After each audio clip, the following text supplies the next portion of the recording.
going to go live early because you know what? All people see is the coming. Say hello, beautiful, lovely. Wait, I can do better than that. I can do better. Hold on. There it is. Oh, yeah. Hi, Sheila. Nice to see you. Okay, sure. What a nice way to start the stream, huh? Isn't that a nice way that was my wife. To go live saying hi to Sheila. That's it's very nice. Anyway, hello Danny Fields Gaming. Hello yes, Spin. hello all. Hello Danny and Spin. That's all we got right now, but you know, it's not about quantity, it's about quality, you know. Right. Anyway, Bobby and I were talking politics, which I don't think we're going to really bring into this stream. We'll leave the politics off the stream. But yeah, we keep it off, but we're going to discuss something kind of political, you could argue, you know, the extension 2.0 of like online bullying. And, you know, well, we'll get there. But first, let's do the pleasantries. Oh, shall we? Okay. Spin Music is here. Whoa, where's Bobby at? Bobby? I am in Mammoth Mountain. I came here to ski for the week and instead sat in the room for a week because it was blizzard conditions all week. The mountain was closed. Today, the day that I'm leaving, is beautiful. Sunny, man. Nice. Did you get some skiing in at least? I got some on Monday. So I came on Sunday night. I got some on Monday. And it was supposed to stop by Wednesday, and it just insane. And you know, I mean, not to be a bleeding heart or anything, but it is sad what happened with the avalanche, the skiers in right in Lake Tahoe. In Tahoe. So and you know, I just, you know, it's very sad. And but you know, a couple people have already died on this mountain. Yeah, one guy last week. Yeah, it's tragic. Sad. It's always sad. Yeah. You know. Hello, Miles Game Studio. Hello. Welcome, everybody. Welcome. I am trying to do a better job of keeping track of the chat. Something I've not been fantastic about. But anyway, you know that 5 people were rescued because of the satellite feature on their iPhone? You know, that it has emergency. Well, it's such a great feature. I practiced it every time I'm here. I practice. Yeah. Because there's a lot of dead zones, and just so that in case something goes wrong, I can quickly be like, okay, it's no joke, man. No joke. Right. Anyway, that thing can save your life, and you know, it's and it's just thank goodness, no. Yeah. Right. Yeah. So let's see. I think we can start with the elephant in our room. Should we go with the elephant in our room? Yeah, sure. Start there. Sure. Oh, guys, you know, let me just fix this where do I start with this one? Yeah, you know, so I guess we'll start with this extension of what I consider to be online bullying and harassment. So yeah, I you know, after last week's stream when I was discussing the matter, I was very, very careful to specifically, I said something, and I'm quoting, you know, I will not mention names. I believe those were my exact words, right? And the reason I refused to mention this person's name, so one thing I've learned over time is that when someone is angry with you for any reason, very often what gets rolled into that anger is a whole lot of other, you know, things that hurt them. And then they sort of, some of that comes out, you know, sort of seeps out a little bit into the anger that they're, you know, expressing in that particular moment. And so the reason I don't mention this person's name, nor do I mention, you know, any of the great work. I mean, this guy does great work. There's no question about it. Right. I think, you know, and I'm not going to even mention how it, you know, because it could give away his identity. And I refuse to do that because I have enough respect for people. You know, I do. I really do. I would even invite him to be a guest on my channel and very sincerely, very, very sincerely, calmly, just discuss all of it, you know. Right. This person keeps pointing out, you know, that I owe him an apology, and I don't really know what for. But because he never really specifically said. And the truth be told, I don't read in detail the emails because they're full of hate. And I would use the word hate because he insulted my girlfriend. Well, anger, a lot of anger. A lot of anger. But I think when you specifically insult somebody's girlfriend, like you're crossing a line into low blow. Right. And now the specific words were, his poor girlfriend, like as if she's not a strong, independent woman, which she is. And she can't somehow put me in my place because she does. And she's the best person I know, I want to tell you a story about this, in fact. And this, has to do with my own mental health.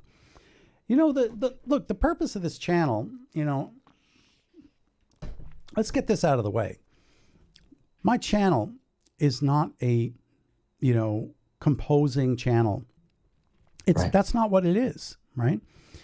This is a place for, people who happen to love the soundtrack of Pac-Man and want to have some, kind of connection to, to me, the person who, created that music, and I'm happy to have them. But we talk about what we want to talk about on this channel, including my mental health issues. I've got them. I suffer major depression, and, I'm not afraid to talk about it. And, which, by the way, oh yes, Danny Fields, you too. Have a great day. Which he also put in his email to me, exploiting the fact that somehow my acknowledgement of being an insecure person, which most artists are very insecure people, is somehow a bad thing. And I don't see it that way, I think that, I want to read something, in fact, because I think it's important, especially for our audience, because, this person seems to think that I'm a fraud music educator. Well, first of all, let's get a few things straight. I am not a music educator. That's not what I am. My philosophy of education is as follows. I believe there's a right way and a wrong way of doing things. And then I think there's my way of doing things, which maybe falls somewhere in between the right way and the wrong way. But it's worked for me, right? It got me gigs like X-Men Mutant Academy, like Pac-Man World 2, Pitfall 3D, the Asteroids reboot, Captain America. I mean, I've worked with recording full live orchestras. My career has been blessed. I'm not one of the biggest composers in gaming, but I don't need to be. I have my small little space in the world, and I'm happy to be small, By the way, you can hear there's some emotion in my voice and some throat breaking on the verge of tears moments, because I'm being very sincere. I don't know any other way of speaking about this matter. And I'm emotional because, I always tell my students that I'm a composer first and a music educator second. And I say, because if I view myself as a teacher first, I'm not really a composer at that point, am I? I'm focusing on teaching. Right. I would have gone to teachers college, for example, and gotten a degree in, Teaching. Now, I'm also, to address another thing, I graduated magna cum laude from Berklee College of Music, and you cannot do that unless you are very proficient in the area of music theory. So these whole charges that I'm somehow a fraud because I chose to use a simplified explanation, because the people who come to this channel, right, this is not the place for that. I don't have a music theory channel. This is not what I do here. Yeah, right, so right. when this person, when this person asked me to describe the difference between the black notes and the white notes, I used a pedestrian explanation. Okay. And it's not a bad one, right? The white keys are diatonic. Well, why? Because that's true. They are diatonic. The black keys are pentatonic, and that's also true. And you put them all together and you get a 12-tone scale, chromatic, right? This is all factually true. You cannot deny any of this, okay? And yes, of course, I know that you can have the same organization and pattern of notes to represent a major key anywhere. And yes, it's not as simple as, a black key equals or an accidental or an enharmonic equivalent or any way you want to describe it. Okay. It doesn't automatically equal anything because all music and relationships between notes are completely, well, they're all fixed, but they're also relative. So depending on where I move from one place to another will change the outcome. Raising or flattening a note will change the mode or scale, right? So I hope that puts to rest the argument between the white keys. And by the way, I am inviting you onto my stream. I am, because if you have an explanation that's different, I want to learn. I crave learning. Right. And I think it's a discussion. It's a discussion, right? And if I've missed something and I'm misinforming people, if somehow all the black keys don't equal a pentatonic scale, and there are two varieties, by the way, the major and the minor, at least that's how I was taught. I want to know. Please, please, please, I beg you, come on my show and explain it all to us, because the one thing about me that is great, I think, as a music educator, is that when I'm wrong, I admit it right in the class. I'm like, oh, wow, I didn't know that. That's amazing. Thank you so much. I'm going to write that down because I don't want to misinform anybody, because I don't. Right. I don't, right? So if I'm wrong, please come and tell me, like, why I'm wrong. And why would it be wrong to describe the difference between white keys and black keys to someone who's not here for theory education? They're coming here because they just want to hang out with me and talk about Pac-Man and talk about life, maybe learn something about, anything and everything. So here's what I want to do right now. I just, I won't take too much time on this, but over the years, my heart has been truly touched, by the way, by some of the lovely students I've had over the years, and specifically from the gratitude that they've expressed to me. I want to read this one line, because one of the things I love about being a gamer and spending my Friday night with other gamers, I believe gamers are generally disenfranchised people. I do. I really believe this. And I think that part of the reason that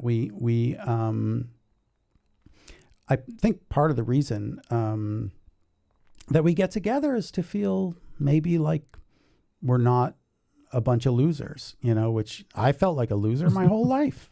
No, really. Well, and the reason I'm pointing this out is it'll put into context.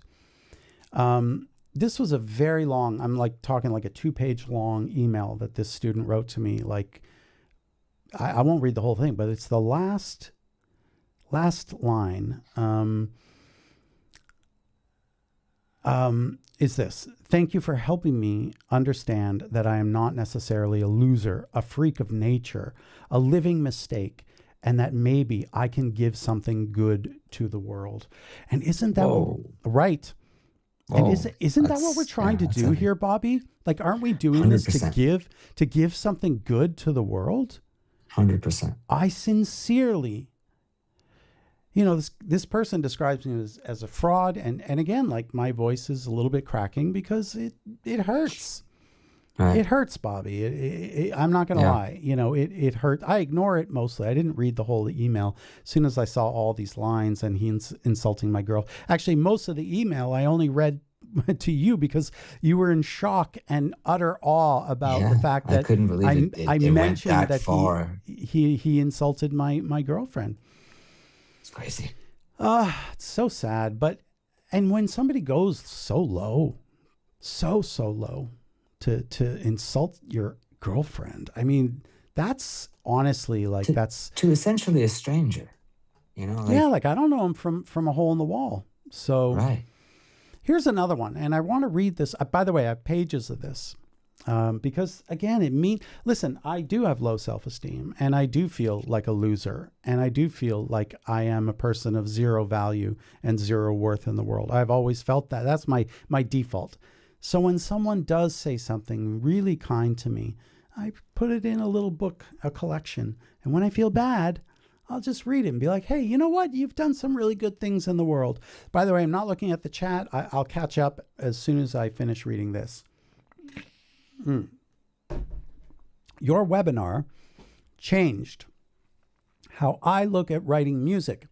The stream changed my approach to education.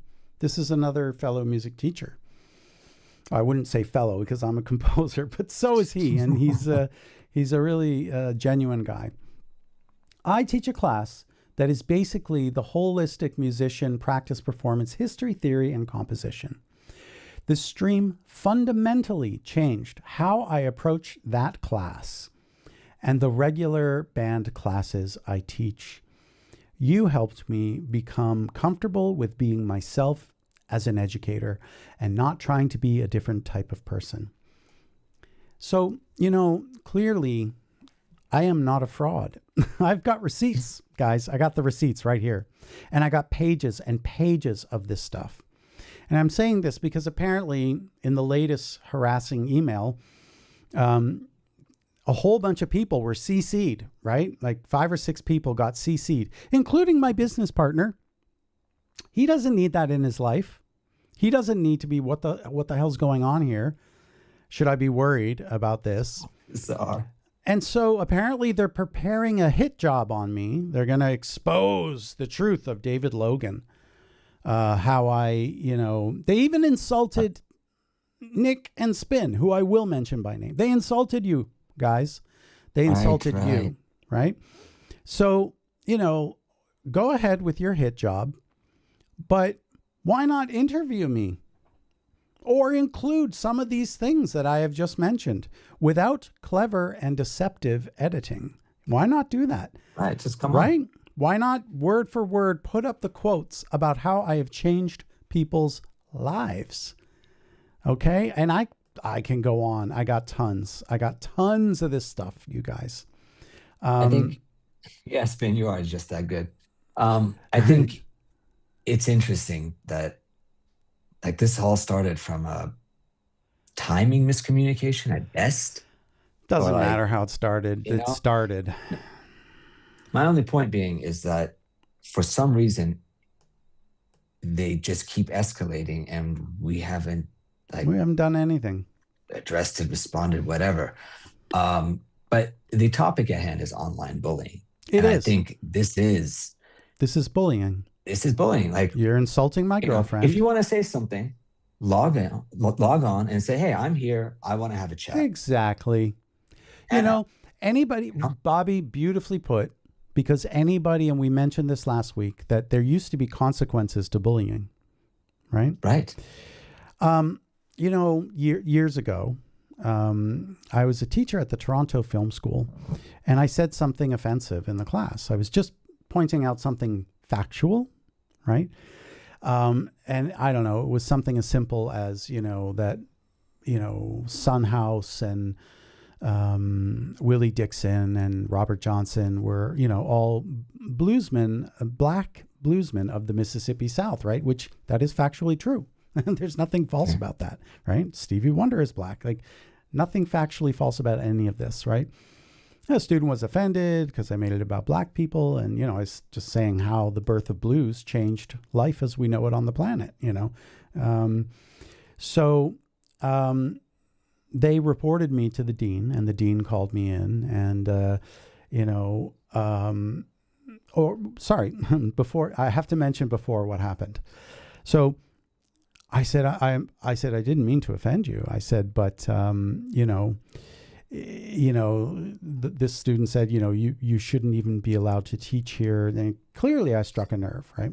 I said, well, listen, you know what, if you really feel this way, I want you to go to the dean's office. And I actually sincerely want you to report me to the dean and do everything as accurately as you can from your side.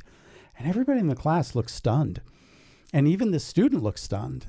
And she asked me, she's like, well, why do you want me to do that? I said, because I would never, but I am trying to help you understand. And if it's truly offensive saying that black people invented blues, which they did. How is that offensive? Well, right, because it's just factually true, that's right? the truth. Like Son House was not white. Willie Dixon was not white, right? I mean, it's true that some white people wrote some of the biggest blues hits of all time, including Hound Dog, right? Jerry Lieber and Mike Stoller wrote that song for Big Mama Thornton, who was black. And then Elvis heard it actually in Las Vegas, and he loved the song, and the rest is history. He made it famous, right? So anyway, so they were all shocked. So of course the student did very accurately. The dean took very careful notes. And, I went in and I told my side of the story, and I said, her name was Susan, the dean, wonderful woman, very wise. And I said, Susan, listen, if I cross the line here, fire me. Like, I'm happy to step down. I don't need this job. You guys have to understand that I don't teach because I need the money. I teach because I love to help people. Teaching is a tiny, tiny little part of my income, And by the way, if these people want to go ahead and contact my school, San Luis College of Music, that's where I teach in Rome. Go, please. I welcome you. Send the worst you can send about me. Because if they believe that what you're saying is true, they'll probably request an interview and that we all get together and discuss it. I'll resign. If I'm really the enemy of music theory, as you described me. I'll resign. Afraid, man. No, but you know why? Hold on. But you know why I will resign? Is because I would never want to hurt anyone, or misdirect anybody or mislead anybody, Anyway, let's catch up on some of this chat. But I guess, in closing, I admire this person's work. I really do. And I'm saying it publicly. And I would, if this person agrees to come on to my stream, of course, I'll mention their name on my stream. And I'll mention that they really do. And I'm being very sincere. See, it's hard to understand tone in an email, right? But here I am. I'm just going to go full camera. Oh, look at that. We got lucky. I do. I am looking in the camera and I'm telling you, I do sincerely value your work. I think you sincerely did a great job on, the thing you presented. I don't understand why you are so angry with me, but if you want to come on my stream, I'm happy to talk to you in front of everybody. Or even in private. Even what? Even in private. Yeah, he's not comfortable coming on the stream. If you exactly, like if you want to meet in private, because the thing is, the truth is that it hurts me, not because I believe any of this to be true, because it's utterly garbage what this person wrote. It's absolute garbage. It hurts me because I don't like the idea that I have hurt someone. He is angry. He is hurting. It's very clear because you don't say really mean, really nasty things and insult somebody's girlfriend and insult the audience of the person unless you're hurting inside. And I think he's hurting. And I honestly, like, if he got on a plane and came to Rome tomorrow, I would meet him at the airport and I'd fucking hug him. I would hug him. Because I tried to reach out to him. I did. Very sincere. By the way, that was a very sincere attempt where I tried to reach out because he did something of great value, I thought. And you were the first one to see that video. And this guy, he knows exactly what I'm talking about. You were the first one to see it. And you said, wow, he did a really good job, David. And I'm like, and I sent it to you. I was that's like, exactly what you said. And I'm like, well, he didn't talk shit about me. And you're like, no. And it was great. And I have really high respect for this person because he didn't mention anything bad about me or any of the things in his email. And I thought he was going to do that, Now he has since told me he's going to warn the world about me. Okay. But okay. My olive branch was how I described it in my email. I was like, let's bury the hatchet. I'm offering you an olive branch. And Then he explained to me why I'm a fake and a phony and all these other horrible things. But I would meet him, I would hug him, and I'm being as sincere as I know how to be, Bobby. I don't want malice in my life. I don't want anger. And listen, guys, this is how serious it is. Again, not because he said any of these bad things or insulted my girlfriend. Again, it's because for me, it's not worth it. But I told Bobby, I said, I don't want to stream anymore. I said, let's cancel the stream, because, if this is the result, if this is the malice it's going to cause in my life, that I get CC'd on this email of this hit job that they're planning on me. I think they're doing an expose on fraudulent music teachers or something like this, or I don't know exactly, something like that. But knock yourself out, man. Knock yourself out, And anyway, let's catch up on some of this. Anyway, I guess the point is, it actually, just to finish, it hurts me inside. All of this hurts me. And I don't want that in my life. It hurts me that there's somebody out there that thinks I'm such a terrible threat to society because of my ideas. Like, isn't that like fascism? Like, isn't that what fascists kind of do? Yeah, it's yeah. Or am I going too far, Bobby? Put me in my place. I would just say that the very first, how can you say that we should have free thought and everybody's free to say what they want? Oh, the thing about free speech, that I am not an American, so I don't understand free speech. It's like, well, why are you all trying to silence me? That's right. Like, what if I were to say that there's actually only 10 keys between the octave? And I think I'm going to say that from now on. Like, there's only 10 keys in an octave, okay? 10 keys in an octave. There's not 12 anymore. It's like, don't I have the right to say that? And because it's a discussion. Anyone who hears that can fact check it and be like, this guy doesn't know what he's talking about. But I think anybody who were to tune into my streams and see you and I, Bobby, and how we love our audience, and we have a rapport with our audience, and the fact that I always use this button and I get nervous if it doesn't work before the stream. Right. I'm like, Bobby, my emotes aren't working. Help me. Yeah.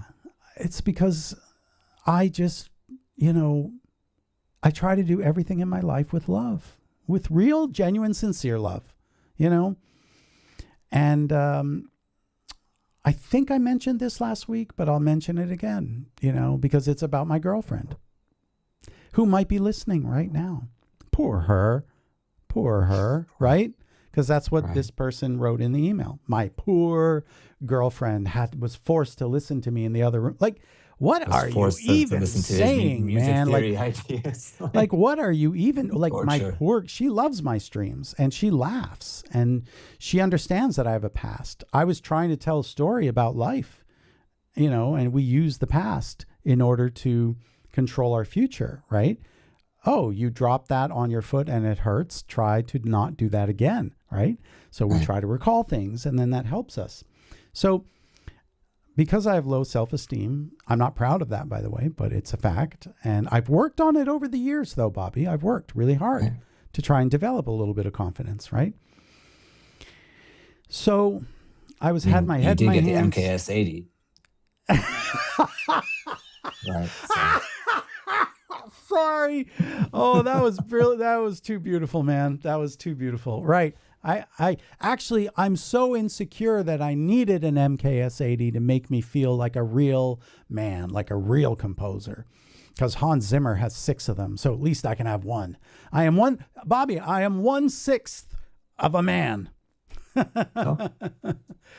Anyway, so look, I was having a really hard moment in my life, and I had my girlfriend was like, what's wrong, baby? And I just said, I just feel like I'm a bad person, and I don't feel like I'm a good person at all. And there was a reason. I forgot the reason, but I remember what she said. She said, a truly bad person would never worry about being a bad person. They would just go around being a bad person and not care at all. The fact that you're even asking that question shows what a good person you are. And then she said, do you think I'm a good person? And I said, you're the best person I ever met in my life. She's like, do you think I would be with a bad person? And from that day on, that was one of the greatest self-esteem boosters I ever had in my life. Because my girlfriend is literally, she's the best, you know, and how dare you speak of her? You have no right to do that. None. It's very upsetting, you know? And, you know, you can do whatever you like, man. Do your worst, you know, clip this and say David Logan's crocodile tears. Whatever you want, man. Knock yourself out, because I cannot be destroyed. You know, like, I can't. I'm strong with the Force. I really am, you know. And, you know, I am truly a blessed man. I have two amazing business partners, Emanuele and Bobby. I've got my wonderful girlfriend. And I have a very small group of people who really appreciate my honesty and my candor, you know. I just got a text message from a student yesterday saying that, you know, essentially, you know, something about the one thing they appreciate the most about me is that I don't lie to them, right? I tell them the truth. So example, if they write a piece of music and, you know, I just, you know, like maybe there's no counterpoint, the voice leading is subprime, maybe there's no secondary dominance, maybe they don't understand the difference between modal writing and modal interchange. By the way, person, you might want to look that up. What is the difference between modal writing and modal interchange? Because there's a difference. And just saying, you might want to look into that. Anyway, so whatever, you know, guys, it's like, I'm sorry I got so emotional, but it hurts, man. It hurts, you know. And I got emotional, you know, realizing just how blessed I actually am in life. I am truly blessed. Truly blessed. Really, I am. All right, let's get caught up on some of this chat and maybe change the vibe a little bit. Yeah. Yeah, I think most of it is about all of this, but well, okay, so fine. Let's at least catch up. And okay. I'll try not to re-engage. Okay. So wow, I'm so sorry, guys, but I got carried away and I got emotional. Why? I am a human being. I am not AI. I assure you. Now, Bobby, on the other hand, I have this theory never know that he's not AI either. But shh, don't tell, because the guys over at Grok and Anthropic think he is. So we're trying to fool them. So we're gonna do a big takeover. Okay. All right. Let's see. Let's see what people are saying. I know it's probably all going to be like, don't worry about the haters. You're awesome. And, you know, anyway, which I appreciate. So, okay. So interesting that a random X, you know, tried to call David a triple A. Yeah, that's right. Oh, yeah, that's right. I must be a fraud because, you know, why would Namco, you know, trust me with, you know, a very good amount of money to write the soundtrack for Pac-Man.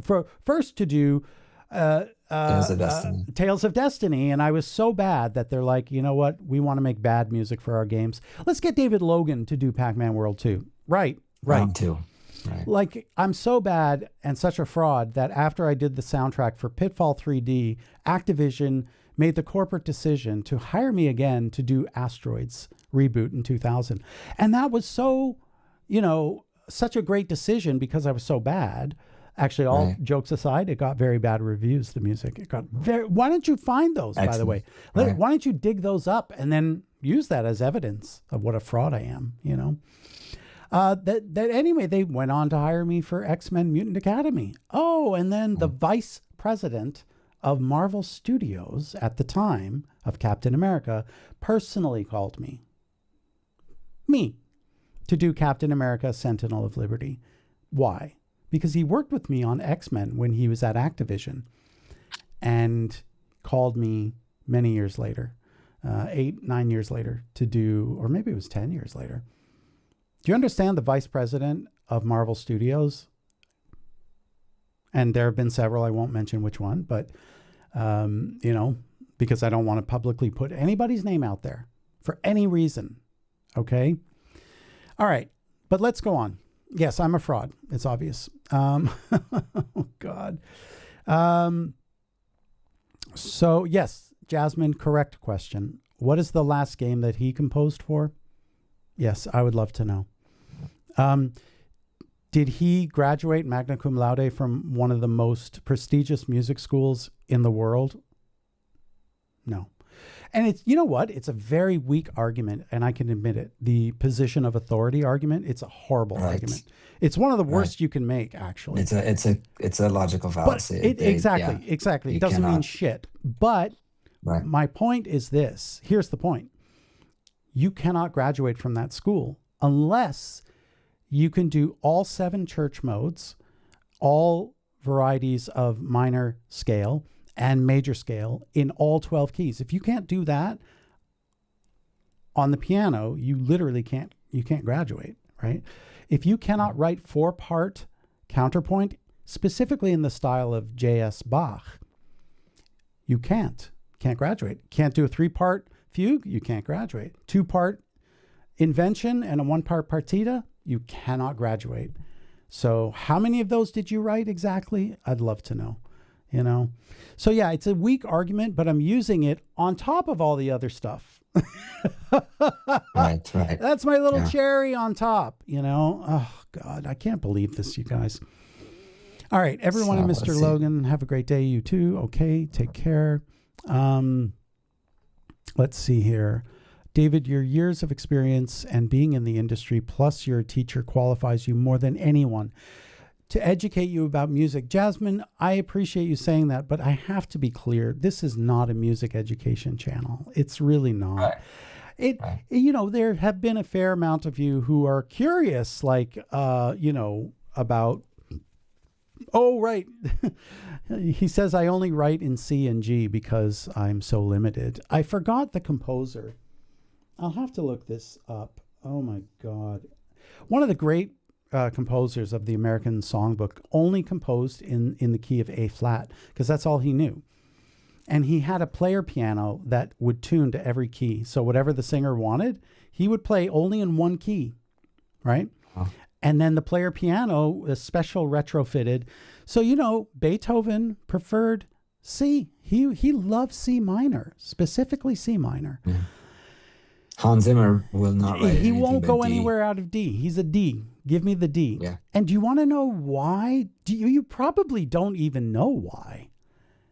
This is the amazing thing. Yeah. It's about timbre. The last one.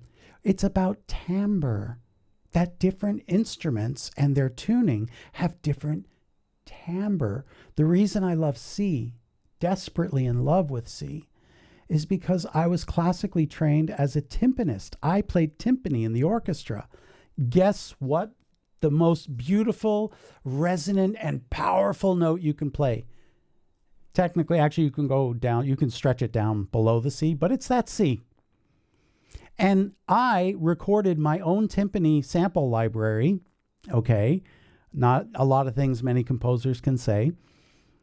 And I spent a bit of time on that low C specifically so that I could use it in my music.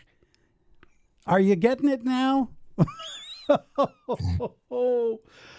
Oh my God. It's so incredible, these arguments that this person is making. I mean, you know what I genuinely hope happens?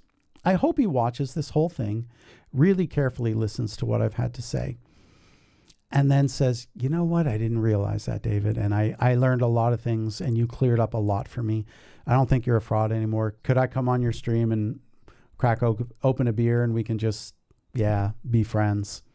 Because many great friendships begin, you know, in nefarious ways. And anyway, it is what it is, guys. I mean, it's, you know. David needed that laugh. I know, right? Like, whoa. I did need that laugh. It was a really good one, Bobby. That was a great one. I count my days. I must have the orb library before then. You know what, Spin? And by the way, you want to hear something really sad, Spin? Maybe the saddest thing.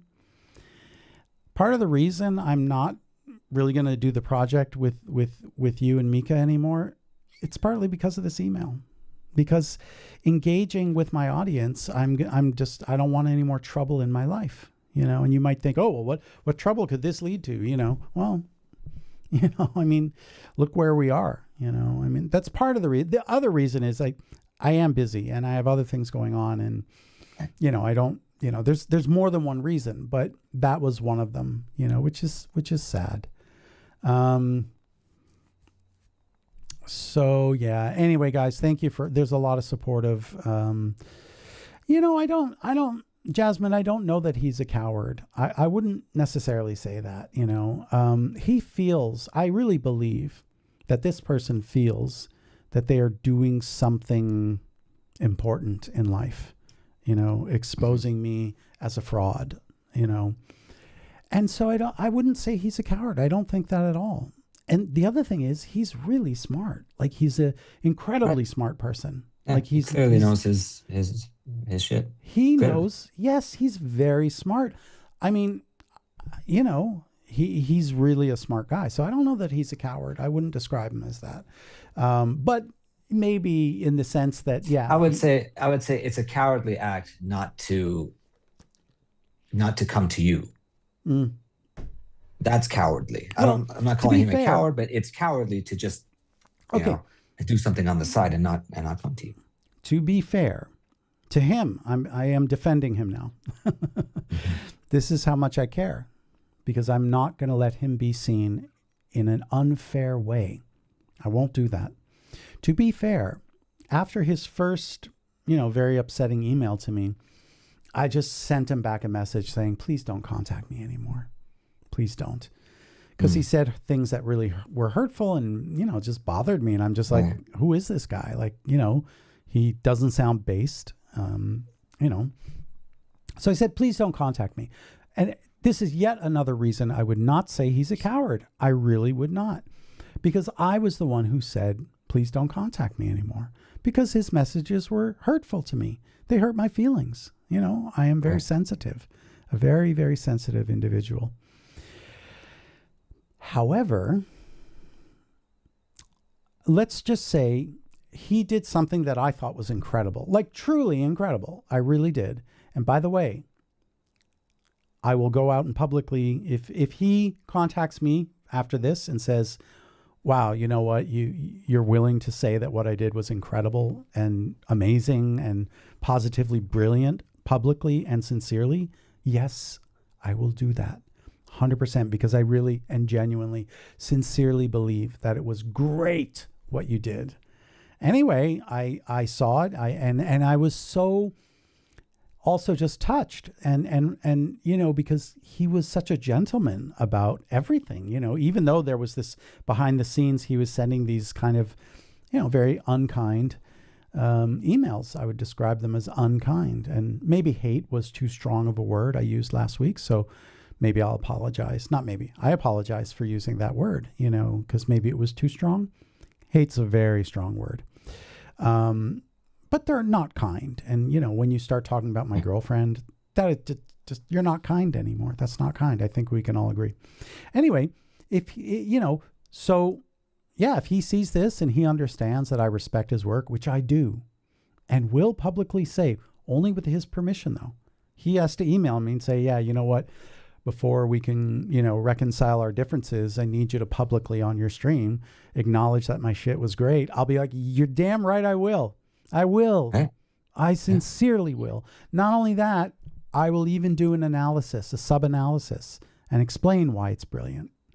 Because it is, and I sincerely mean that. And I really, really hope that the sincerity from which I speak and the love in my heart, there's a lot of it. I really hope that reaches you, man. Because beyond that, there's nothing I can do at this point. I'll just say, go ahead and do your worst. And I got very emotional before, and I lost my cool a little bit, and I apologize for that too. I still don't know the initial way I offended you, but again, if you explain it to me and break it down what I did, I will certainly consider it. And if I'm wrong, I will apologize. I'll say, I'm sorry, man. Because I got And no, that's I got one of no the things problem with that. we talked about, how important it is to be. So when it comes to being knowledgeable about anything, the first step is to say, I don't know. That's correct. Right? I don't know. No. Sorry. It goes. Sorry. Can I quickly just? Oh, yeah, sure. I just want to correct that, because I think you're talking now about the 4 stages of knowledge, which is I don't know that I don't know is the first stage. Right. Then the very first is I just don't know. Yeah. Then right. I know that I don't know. Then I know that I know, and then I don't know that I know. So sorry, I just wanted to correct you, because it's such a great thing to talk about. But please continue, Bobby. So in the same vein, that you don't know when you've hurt somebody, you don't know when you fucked up, and somebody comes and tells you, the most gratifying it feels so good when you genuinely say, I fucked up. I'm sorry. 100%. That's I know you are that way. I'm that way. I am. So if anybody ever feels that way, come on, just come to us. Yeah. If I hurt anybody, and if I said something factually not correct, right? Please do correct me. I want to know so that the next time you don't go and say it again. Exactly. I think that explaining the differences between black keys and white keys to a layperson, saying that the white keys are diatonic and the black keys are pentatonic, and maybe, what, it could be also that maybe I don't remember that correctly. Please clip it and send it back to me, because you want to know something? I have had situations where I said black instead of white. I said red instead of blue. I said green instead of yellow in a class, while teaching in a class. And I'll get an email from a student saying, I'm so sorry, but in the class you said green. Are you sure about that? Because at least according to my notes and what I've researched, it's actually yellow, isn't it? And then I email back and I'm like, oh my God, that's what I meant to say. I'm so sorry, I slipped. People make mistakes. I acknowledge them. It's one of the things my girlfriend loves the most about me. I don't give a shit the reason why she's hurt. Wait for it. I only care to heal her and to make her feel better. And even if I think she's not being reasonable, if I have hurt her, I apologize for it. And then quietly, I just live with it. Then when things are much more calm, or maybe 2 or 3 days later, I might inquire in a very polite and soft way. But in the moment I've hurt her, the only thing I'm interested in is making her feel better with an apology. And it's sincere, because I'm wise enough and have enough years of life to understand that even if you don't think you've done anything wrong, you still have to apologize to the person if you love and care about them.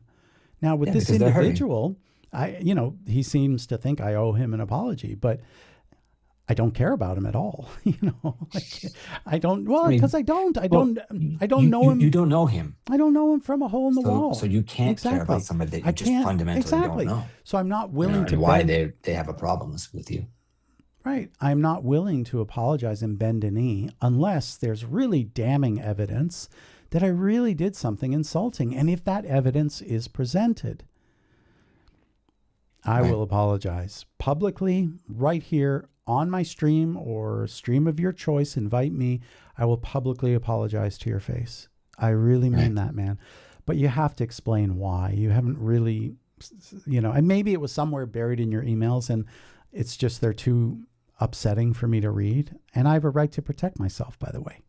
So maybe it'll never go that way.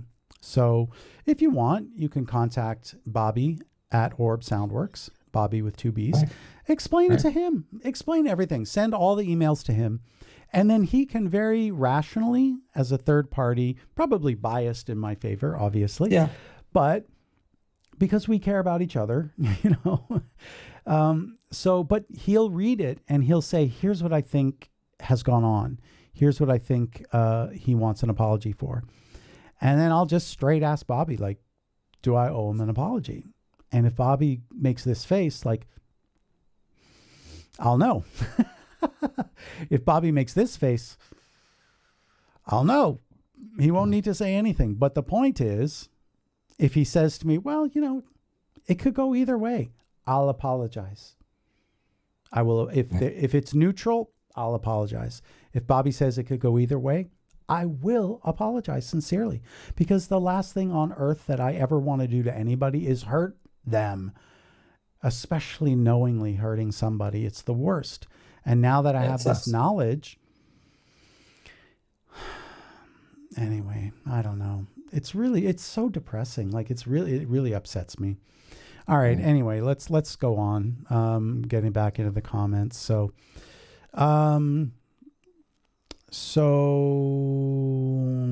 yes, eventually, Spin, I am saying it live on this stream. Eventually, you will get a copy of the Orb Sound. I never said the Orb. I said the Pac-Man World 2 library, not the Orb Soundworks. The Orb Soundworks library is only going to Emanuele and Bobby. And I still never actually, because it's not really done yet, but I'm still working on it. But eventually, I'm going to give them a copy. And it must be protected throughout time.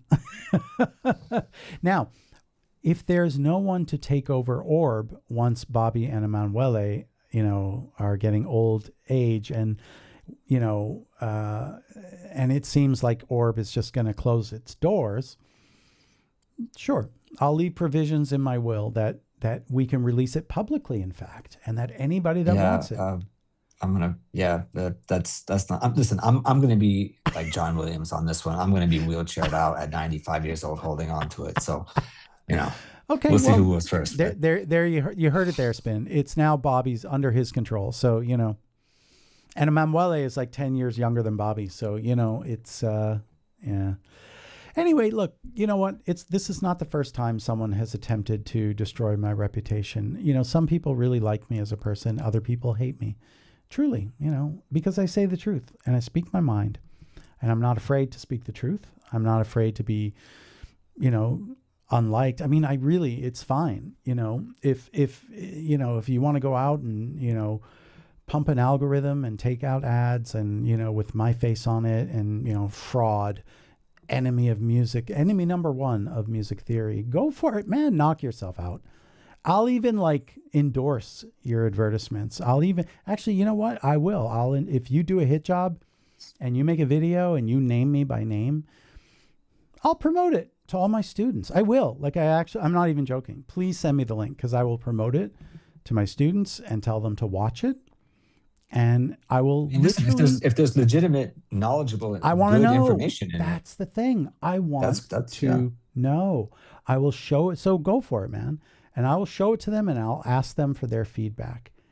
And I can pretty much guarantee you every single one of them is going to say this is BS.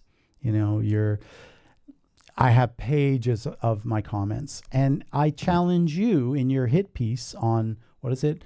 Fraudulent music educators or something. I would challenge you to include what people have to say. And so, like you insulted my girlfriend, you could just dismiss everything these students are saying about me. Go for it, man. You've gone this far, may as well go all the way. I'm happy to, quit my teaching position if anything that you have to say about me is actually true, factually true. If it is, I will voluntarily step down in a similar way that I kind of don't really want to stream anymore, because after last week's stream, I get toxic email describing this whole situation and talking about your big expose on what a fraud I am. Not worth it, man. It's not worth it. And you know what? I would invite everybody like Nick and Jasmine and Spin and Mika and Miles and Playboy and Satoshi. I would invite all of you guys. We would just do a private weekly call on Zoom. You know what I mean?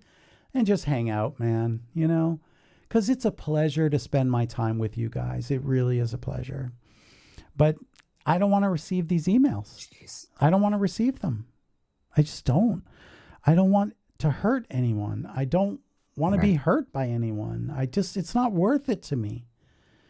And you know what, guys? Listen, there is a probability, depending on what happens after this stream, there's a probability this could be our last stream. It could be, really, because it's not worth it to me, guys.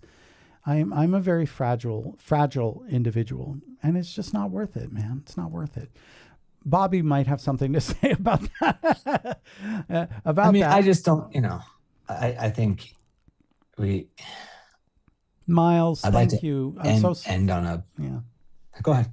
No, Miles just say, honestly, I probably wouldn't be here where I am today if it wasn't for you. Bobby, this is beautiful what Miles just said. Thank you. Thank you for saying that live on the stream, Right. Sorry, I just had, now go ahead, by the way. I was just reading on the side.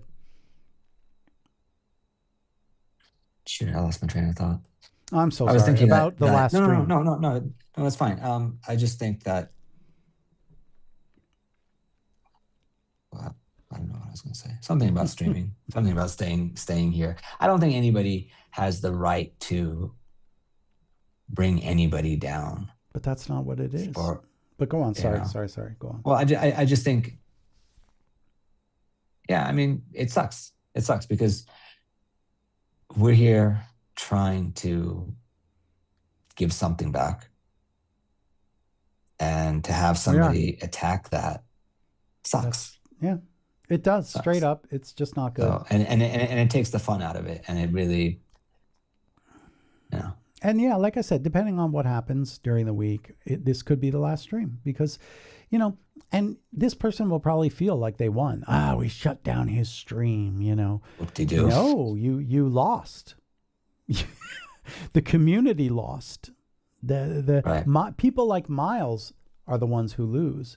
Because for me, it's not worth it. As much as I love sharing and helping, and I'd rather do it privately and just maybe do a private Discord call, or something like that. We can do a weekly Discord or something like that. Or, we move this stream, we move it over to the Discord, and kind of like how Mika and Spin, the three of us have kind of, been friendlier and hung out a little bit on Discord and chatted and stuff like that over a common love of the music of Pac-Man World 2. And for them, I think it's a wonderful experience to have exposure to me. There's a wonderful, when we discovered which piano I finally used on Pac-Man World 2, I think Spin, you posted it, right? You said, I am very happy to announce that we have finally found the identity of the Pac-Man World 2 favored piano, and like that just made my heart melt. What Miles, because that means something to Spin, and that's why we're here. Yes, that is why we're here. And so I know that you might think, well, be strong, David. Who cares what the haters think? It's that it distresses me. It hurts and it distresses. And when I get these emails and I read a few sentences and I get this little pit in my stomach, that feeling? Right.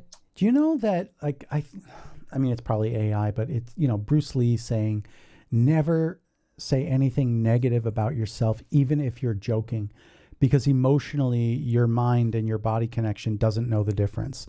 So it's the same thing. Even though I factually know that none of what this person wrote is true, it still emotionally hurts me. It tears a hole through my heart. Right, Bobby? So the point is, it's not worth it to do this stream if it means that people are going to lash out and hurt me.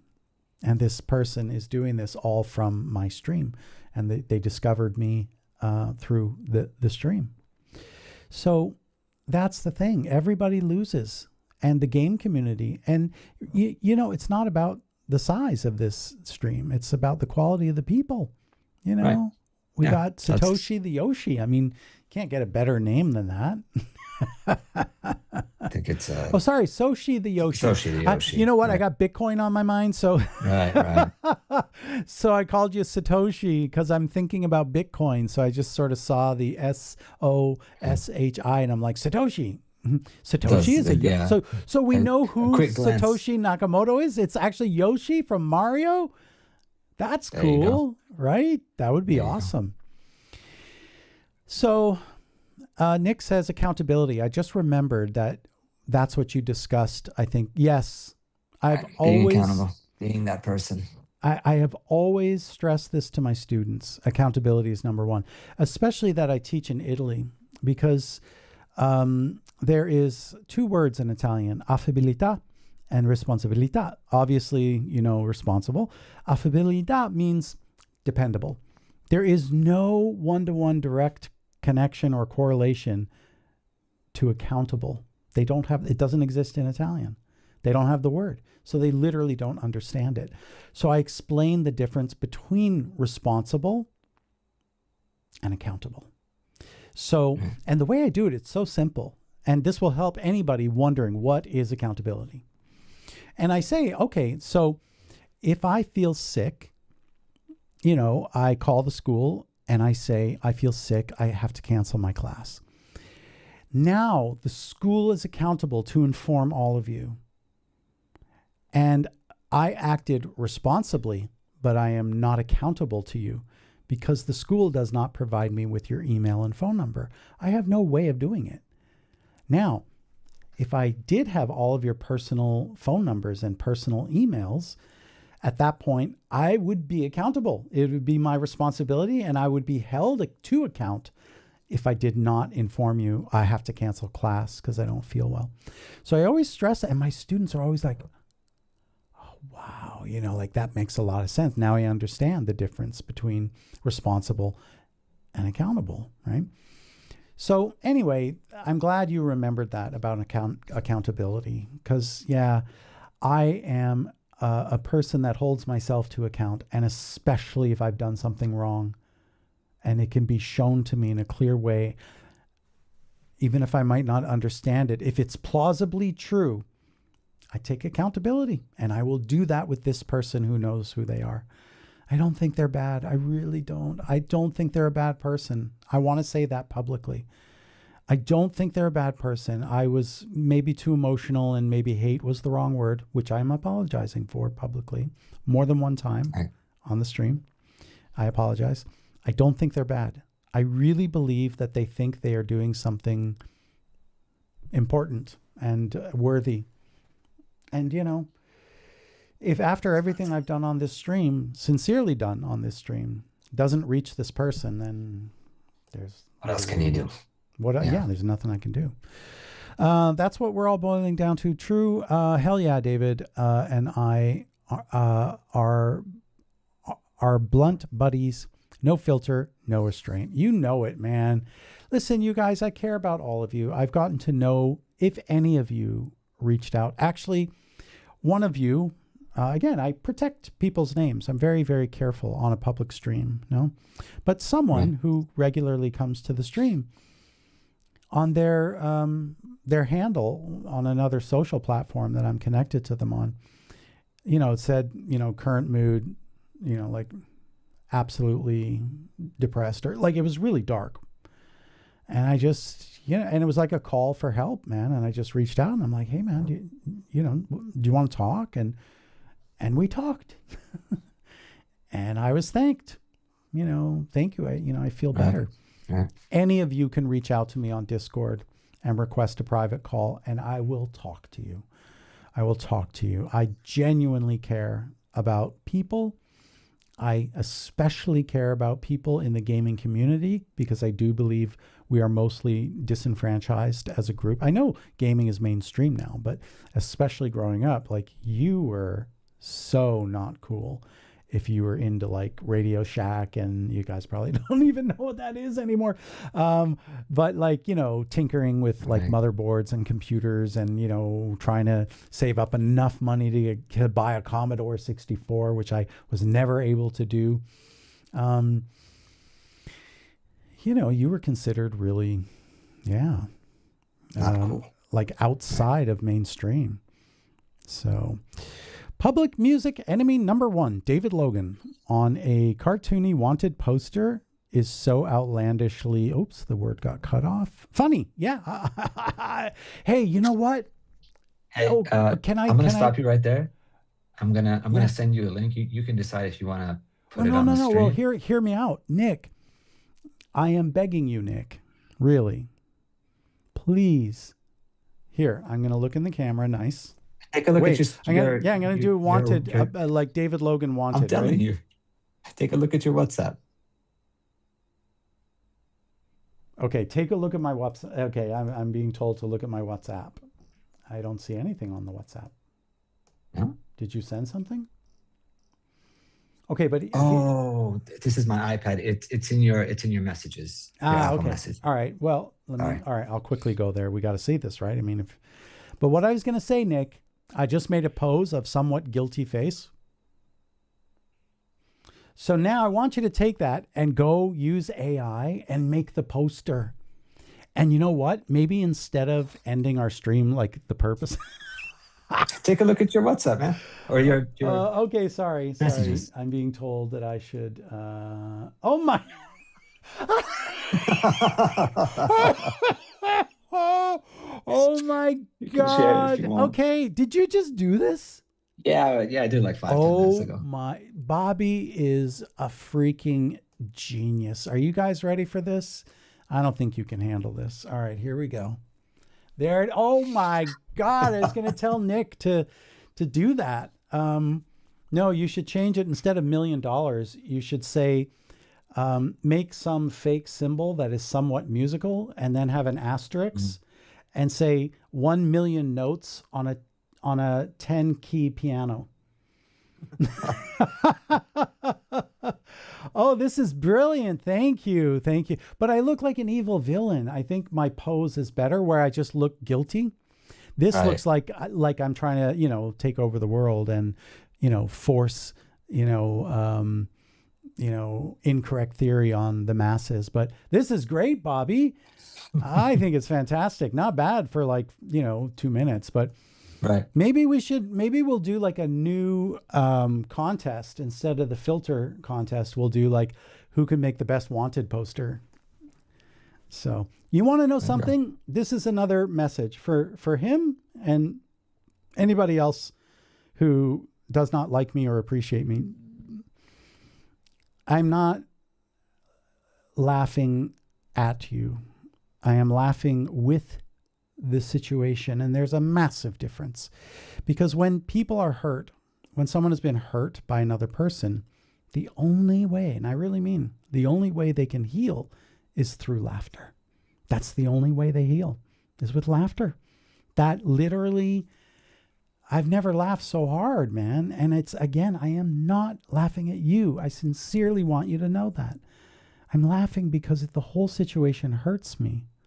And if that's your goal, well, bravo, you've achieved it, man. You've done really well.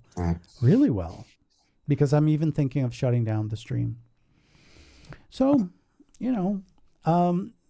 Jasmine says, that's amazing, Bobby. That's a t-shirt. All right, please do. Nick, please try to make a better one. Please. I want there to be a better one, because I look like an evil overlord, which, you want to know? Okay, I'll tell you another thing about me. I don't want to have control over anyone. Power and control, not interested, man. It's just not my thing. I want to collectively, with respect, dignity, and honor, work with people. And I always describe people in 2 categories in life. Those that work with you and those that work against you. So to this person, very sincerely, I request that you stop working against me. Stop trying to hurt me. And maybe that's not your intention, but that's the outcome. So I'd ask you to stop what you're doing and let's make peace. Genuine. I'm a second olive branch, and I'm doing it live on stream.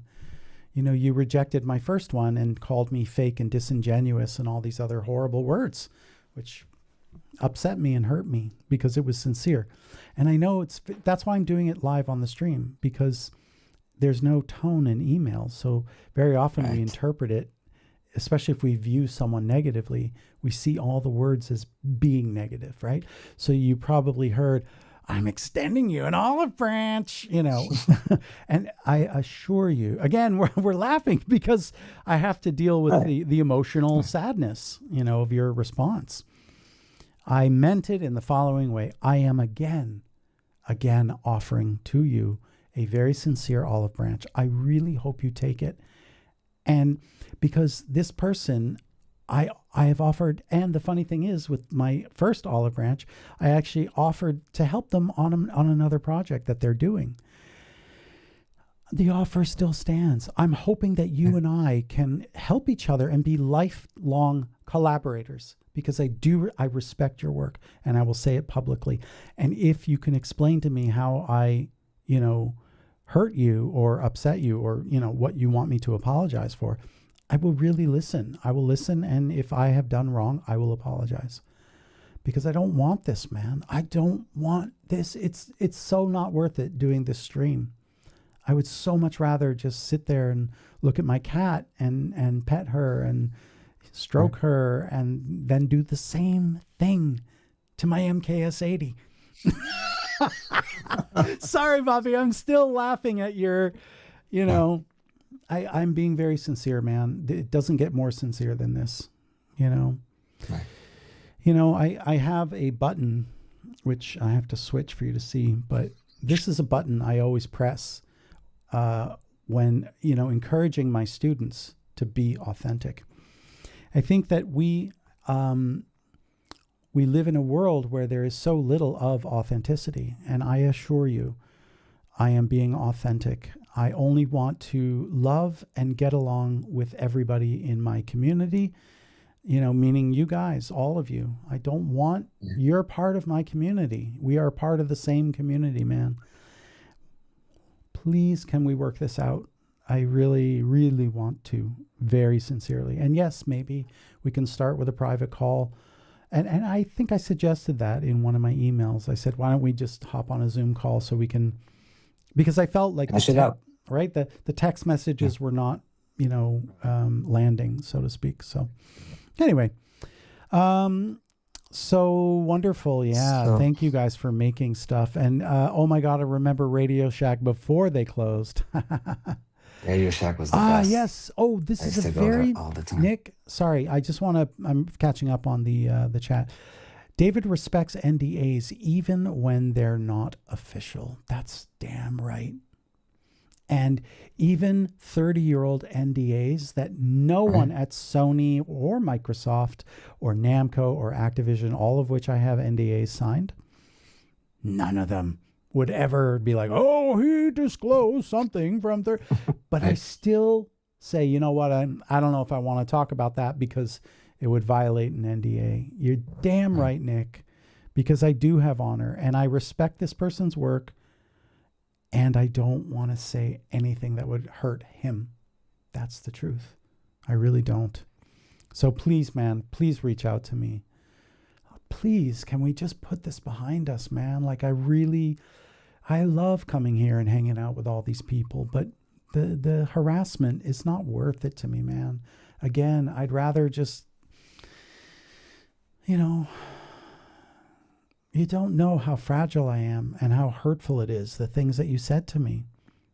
You know, are you willing to apologize for the way that you hurt me and upset my girlfriend, by the way? You hurt her feelings. You hurt her feelings, you know? And you know what it is she felt humiliated, publicly humiliated, you know, by the insinuation that you've made, you know? So yeah, I mean, it wasn't, sorry, that's wrong.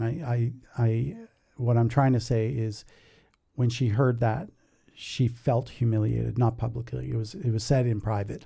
And again, like, I have to correct the record. It was a private thing, but she still felt insulted, you know?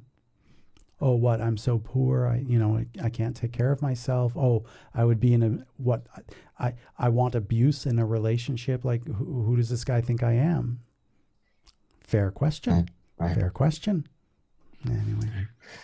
So David, Yeah. Yeah, it's I that think this is time. a good time to wrap it up. I gotta go put some chains on my car Okay. because the road is snowed and it's Chains on crazy. the car. That sounds dangerous. Yeah. All right, guys, listen, Oh, well, on the tires. yeah, we're gonna sign off for Bobby, but I'm just gonna stay and quickly catch up on some of the chat, and then I'll round off Okay.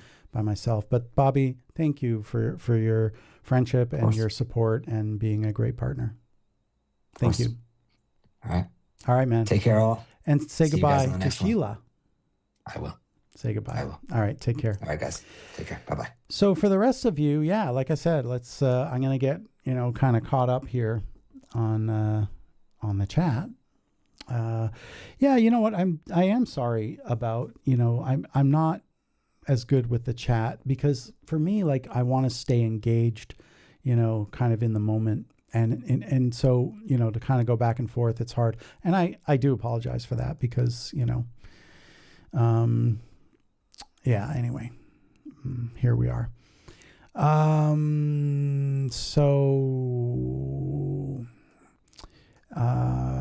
Also that Friday afternoon, I will have to prioritize my job. Yeah, no problem, Nick. You're always with us, man.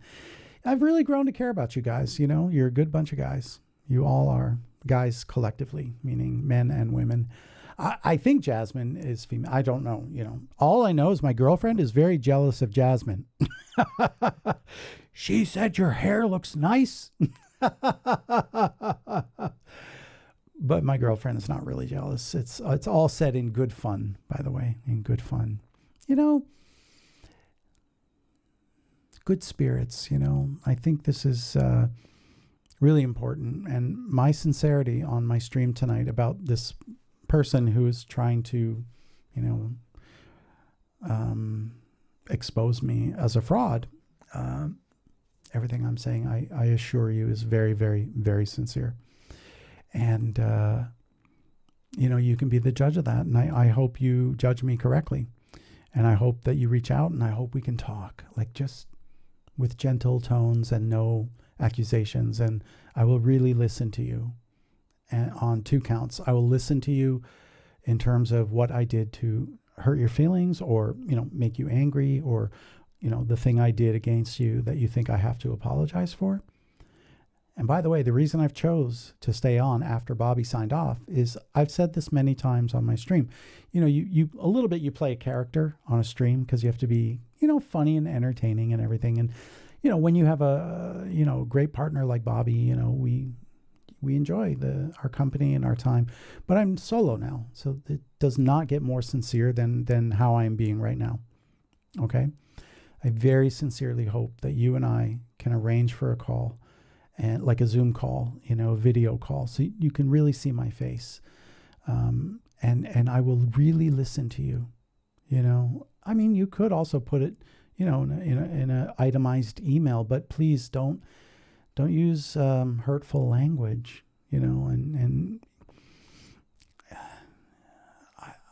it's hurtful, man. There's no other way. I mean, it hurts me for, a small amount of time. And then I immediately get over it and I say, like, who you are, David.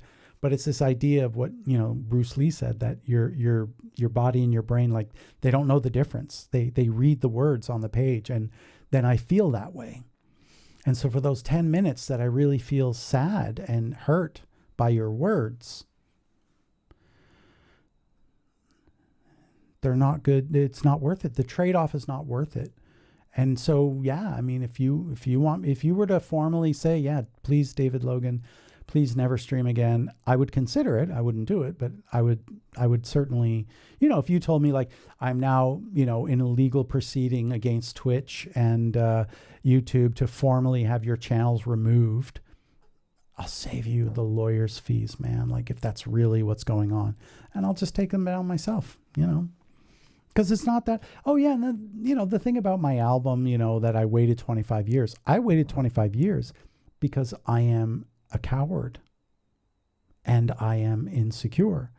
And I was too afraid that the world would laugh at my music. And that's why I didn't do it. And the only reason I released my album? because my girlfriend practically begged. She didn't beg, but she just said, please, if nothing else, just put it out so that you can say you did a solo album. And I did it for her. I didn't do it, and she said, try to promote it, make a link tree.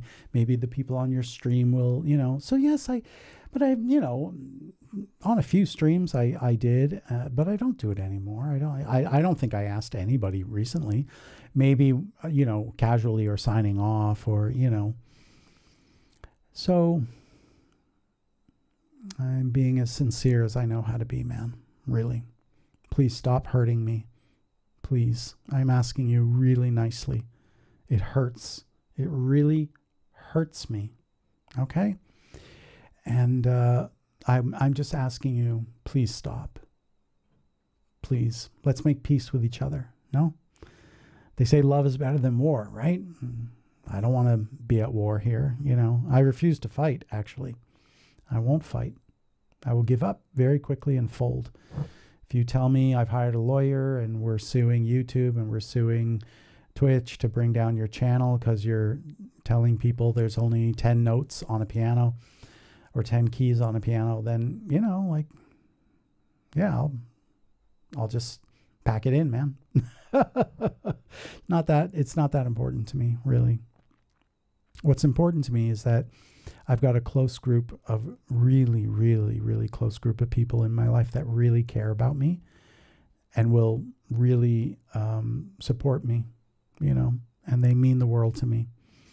Nothing I do in my public life, including teaching, by the way, is more important than that group of people. So, and you know what? Here's the amazing thing I'll say to this person. I could be one of those people in your life if you let me. And I mean that, again, really sincerely. I would, you don't know how many people I've helped, man. I read you some of the highlights, but man, I could, maybe I will. Maybe I'll literally just read out a bunch of them. I don't need to, but whatever. I've spent too much time on this already. Anyway, going through the chat. Yes, take care, Nick, and good luck at work, and don't hurt yourself or anything. What work do you do, Nick? I'm just, if I can ask, I don't know the work you do. That was a public release of the Giga piano, since literally no one else ever did so. Okay, well, yeah, and spin. Most people don't even know what the Giga piano is or how important it was at the time, right? Because Giga Sampler, it was called first, and then became Giga Studio, revolutionized the industry, right? It was the first software sampler. Although, I think Reason had been released. I don't know. Don't quote me on that. But because technically Reason, what was it? The NN19 sampler, I believe. Don't quote me on that either. But anyway, the point is, it was one of the first and biggest platform, kind of like how Contact is today. That's what Giga Studio became for the industry. And they advertised their whole system as, a 1 gigabyte piano sample. And you have to understand that back then, the average sampler had 32 megabytes of RAM. Right. And that's all you had. And then, when I got, you can see down there, that's the S6000 and my beloved K2500. That held 128 megabytes of RAM. That had 256 megabytes. Notice the over enunciation of mega, because you're like, 128 gigabytes of RAM. That's good. Why is he saying it's bad? No, mega, mega, mega, mega. So the idea that there was a 1 gigabyte sample, everybody lost their mind, and everybody overnight, Giga Sampler just became the must-have. I'm a Mac guy, been a Mac guy, my entire whole life. I've never done anything other than a Mac, not because I think Macs are better than PCs. It's literally just they're the most stable that I have encountered, and I don't think you can find anything more stable than Logic as a DAW, because the same company making the DAW makes the motherboard, the RAM, the CPU, the operating system it's running on. So it's just stability. That's the only reason. I don't really care particularly about this Mac PC war that is always going on. It seems so silly to me. Best computer in the world is the one that helps you get your work done. I say all that to point out that I never in a million years had any reason to buy PC until Giga Studio. Then all of a sudden, boom, there. And there was a cottage industry that even sprung up around Giga Studio where people would take, I guess it was Windows XP at the time, and they would strip it. So no Internet Explorer, no Word, or literally nothing. Just all that was needed to run Giga Sampler. And then it was just became like a hardware sampler, and it just stayed in your rack. And you didn't even interface with it. You would load up your samples, and a lot of people, maybe had a little. Actually, I had in my studio just a little monitor that would, interface with Giga Studio, like a little 15-inch monitor.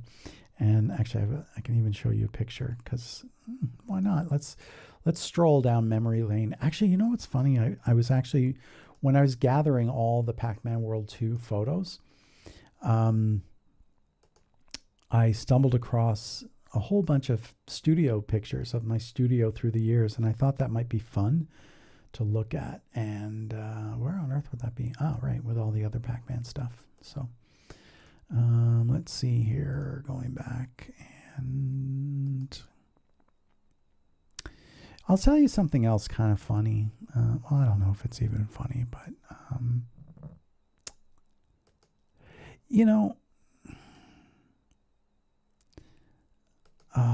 I can't multitask. It's just not possible. Studios, there we go. All right, here we are, finally. So yeah, this was my studio 2 years, exactly 2 years after Pac-Man World 2. So you can see this front plate right here. That is the front plate to, you can see it on the front here. It's not turned on right now. I mean, I could, but that black screen right there is this little screen right here that you see. So it had a detachable faceplate. In fact, if you look at the samplers over here, you can see 1, 2, and the third one has no front plate, and that's because it's over here.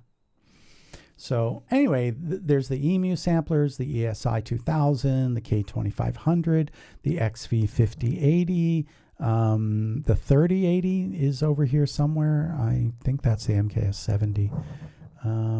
I don't even know. I don't even see the 3080. I mean, I still have it, so it's got to be in here somewhere. There's one of the MKS80s right there. You can see the MKS80, my beloved. Oh, that's the 70 right there. Yes. So this, maybe that's the, what is it? Ah, that's the black MKS80, right? MKS7, excuse me. I had both a black and white face MKS7. That's the white face right there. In other words, the faceplate on the front panel is white. Very rare, in fact. The black ones are much more common, but so that's what that is. I was like, what the hell is that? I don't even know what that is. Anyway, there's the JP8080, which of course you can see right there is behind me, and it's powered on right now. And actually the MKS80 is powered off right now. But anyway, so anyway, this little 15-inch monitor here, and it doesn't look very, did I say big or small? Small monitor. It doesn't look very small. It only looks big compared to this 22-inch cinema display. That's the 17-inch cinema display. So these were 15 inches. So that was the monitor for this recording console over here. And this, you can kind of barely make it out, is the Windows desktop. And that was my Giga Sampler. And the Giga Sampler lived in here. You see this rack over here? So that's where the Giga Sampler lived. That was the CPU of my Windows machine. And this was the CPU that ran this digital recording console. And there, of course, is the H3000, one of my favorites. And my PCM 80s, and my Drummer 1960 compressor, all of which are still right here in the rack and will never be sold.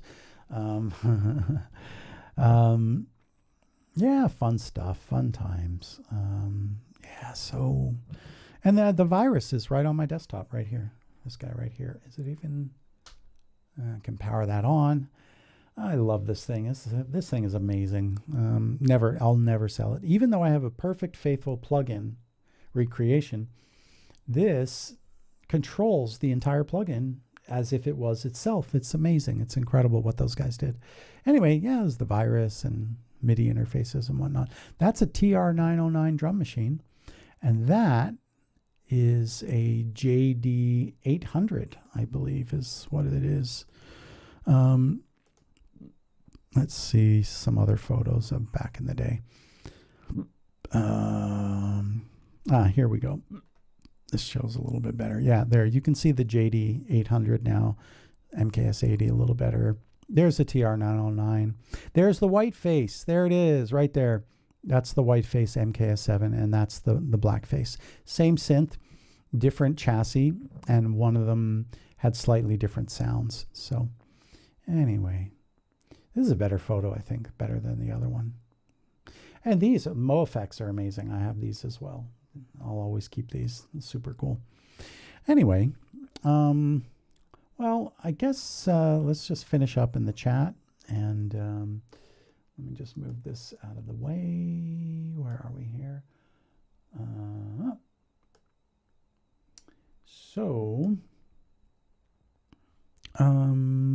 Let me just go back to the chat. Sorry, I was away from the chat there for a minute. Anything else? I'm so glad you said that. I never understood the PC war. In the end, it's all about preference. Miles, 100% correct you are, sir. It's just about your personal preference. If the PC makes you do more creative work, then that's the best computer in the world. You know, like for me, it's a Mac, you know. Yeah, and the whole Android versus like iPhone, it's like, you know, it doesn't matter, man. I prefer the iPhone because it's part of the ecosystem that I chose, you know, and it's the one that, you know, in education, my father was a physics professor and he came home with the very first Macintosh. I'll never forget it for my whole life. It was like, literally, it was like seeing a UFO landing. You know, like everything was analog, and, you know, the Apple II, you know, we tinkered with them around, you know, in school as little toys basically, but you know, when the Macintosh happened, it was like watching a UFO landing. It's the only way I can, you know, that I can describe it. So yes, whatever helps you be creative is the best machine. Like some people make music on an Android tablet, you know, wonderful. The DAW wars also are, I never understood this, man. Oh, Ableton is better than Logic. It's like, for you it is, sure, you know. I mean, it's just like saying that, you know, pickles taste better than bananas. It's like, well, but okay, wonderful. That's your preference. But, you know, it's like, it doesn't matter, man. Because, guys, like, none of this equipment makes music by itself. Nothing. The only way, oh gosh, I'm just sorry. I just thought we could add on top as a cherry, you know, my nominations and awards and degrees in music, but whatever. I just noticed them now. I swear to God, I was not. I just looked at them now and I'm like, oh, there's also that stuff on the wall that goes even higher up there. Anyway, but yeah, like none of this stuff makes any music by itself. I have to press buttons. I have to move sliders. I have to load libraries and then use my intellect and creativity and artistry to make music. Right? So why does that matter if it's on a Mac or a PC? Who cares? Who cares? Nobody cares. You know, wait, I take that back. You know who cares? People who don't do very much. People who don't probably create very much. I always joke around that the people who can hear the difference between 44.1 kilohertz and 48 kilohertz, if you can hear the difference, you don't actually make anything. You're a physicist in a lab looking at oscilloscopes because that's the only way you can know. There's no other way of knowing. Anyway, Dalek, what's going on? Well, a lot is going on, Dalek. You'll have to catch most of the replay because I don't care to repeat the emotional roller coaster I've just been on. Don't worry, we're slow right now. I have time to check in on streams. Thank you, Nick. It's great having you here. Guys, I really do care. And I really appreciate all of you and how kind you all are and nice, And that's why if this person decides, yes, we're going to sue you for malpractice of music theory or whatever their accusations are, I'll just shut it down, man. It's not worth it. So not worth it. As much as I do, in fact, care, and I care a lot, I care more about my own health. I really do. Yeah, Dalek, it's all good, man. Like, there's just, unfortunately, there are some people, that maybe they misunderstand things because I don't have a mean bone in my body, man. I don't want to hurt anybody. Not a single person. I don't want to hurt anyone, and I never would intentionally do so. And unfortunately, there are some people who are apparently planning some expose on fraudulent music educators, all right, man, go for it, I'm caught. I'm a fraud. Oh, you know what? I got another story about this. Really good one. Really good one. You guys must know the composer Ennio Morricone, yes? Well, the music school he went to is the Santa Cecilia Conservatory. And it's been around since the Renaissance, since the 1500s. You understand, 500-year-old music school. The most important music school in Europe, I would even argue.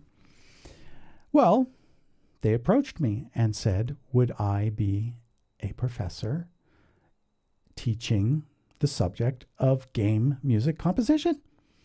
And I said, I would be honored, but I think we should talk about it first, So I went and I met the director of the program. Wonderful guy, so sweet and nice. And I said to him, listen, I have to be very clear and honest with you. If you are looking for a music professor of music, I'm not that. I said, I can't, put a full score of Wagner up on the projector and then do a full Schenkerian analysis in real time.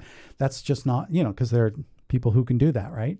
My theory level doesn't go that far. Like, no way. And I admit it, And I said, if you're looking for that, then you should really not hire me. And they were like all kind of shocked. Like, he's trying to talk himself out of one of the most important jobs you can have in music in Italy. Okay. And why? Because I'm honest. I didn't want to cheat, lie, deceive, and certainly not for a job as, teaching game composition to the students of Santa Cecilia, So I thought it's very important that I be transparent about my level of knowledge, And they looked at my credentials and they were just like, Berkeley grad with honors. I even won 2 awards at Berkeley, 2 Berkeley awards, Anyway, whatever. It's not even the point. But the point is, I said to them, you should not hire me if that's what you're looking for. If you're looking for somebody, and at that time I had 25 years experience, who has 25 years of experience, AAA video game titles of arguably the most recognizable video game characters of all time, Pac-Man, X-Men, well, X-Men is comics, but you get the point. Big franchises. Then you can hire me. Asteroids, again, it's not, it's not a character, but it's one of the biggest franchises in all of gaming. I said, then you can hire me, or you may want to hire me. I think I phrased it very politely. So, I was completely honest with them because I also don't want to embarrass myself. Like, in the first week you have to do a Schenkerian analysis of, the ring cycle of Wagner, or I'd just be like, nope.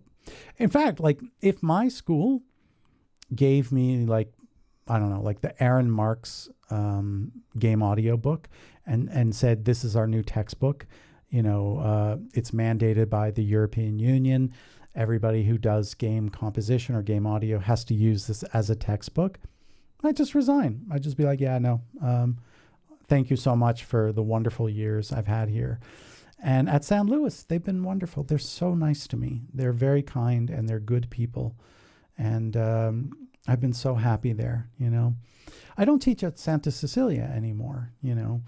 I think that my sort of ways just didn't jive, you know. It didn't work out, you know, and because I think I am too informal and I do things my own way. I always have. And I don't follow a specific guide or pattern. And I think the other thing was because, you know, like I think 4 or 5 years I taught there. And then we parted ways, you know, and I think it happened because I think they wanted more of a technical person. And that was another thing I was very honest about, you know, that I hire people to manage technology for me. I used to do all the technology stuff myself. And then at a certain point, all I was doing was learning game audio engines and I wasn't composing. So I started paying people to do it for me and created this collective Orb Soundworks where I have a group of people and they don't work for me anymore, but we all work together as a unit. But prior to that, when my company was called David Logan Music, yeah, they were working for me. But I rebranded about 15 years ago. I rebranded from David Logan Music to Orb Soundworks, you know. So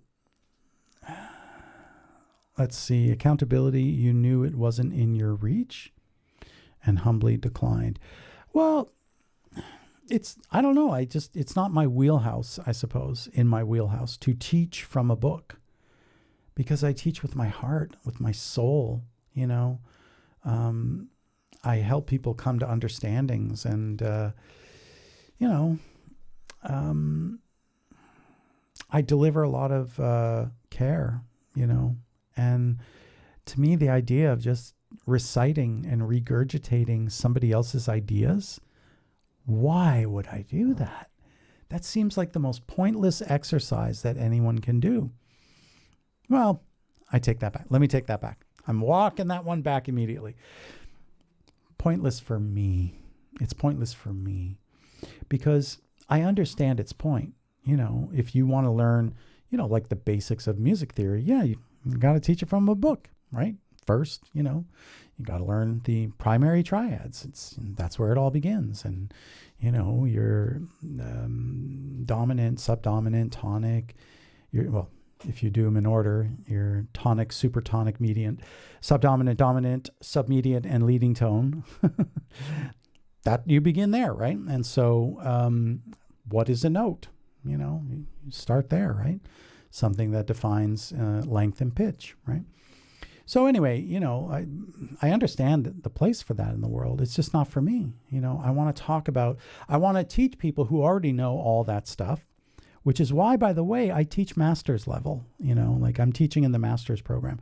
Same thing in Santa Cecilia. I was teaching master's level students. So people who already know the basics of music theory, right? So, you know, I can talk about minor, major, 7 chords, add 9, you know, and they immediately understand what the hell am I talking about, right? I can talk about the difference between modal writing and modal interchange, you know, and secondary dominance, and they're not going to say, what is a secondary dominant? And by the way, anyone who's listening to me right now, you don't know those things. You're not supposed to know those things, you know, unless, you know, you want to become eventually, you know, like a certain level of skill in composing. And it's very important to know all those things. So, or like, you know, if you really want to go crazy in music theory, read the Lydian chromatic theory. Who was that wrote that? I think it was George Collins who wrote that book. Let's see. It's an amazing read, but it's really, really hard to follow. I found it. It gets also pretty technical. Like the main idea behind it is pretty incredible, but yeah, anybody who's into, check this out. George Russell. Did I say Collins? I think I said Collins. Anyway, George Russell. Yeah, he wrote this book called the Lydian chromatic concept of tonal organization. It's pretty incredible. And his whole idea is that the center of tonality is based, in Lydian and specifically on a sharp 4, right? Anyway, whatever. It's getting way too technical. Again, this is not a music theory channel. That's just not what I'm doing here, So let's see. Let's go back here. And what happened to my chat thing here? Oh, where are we here?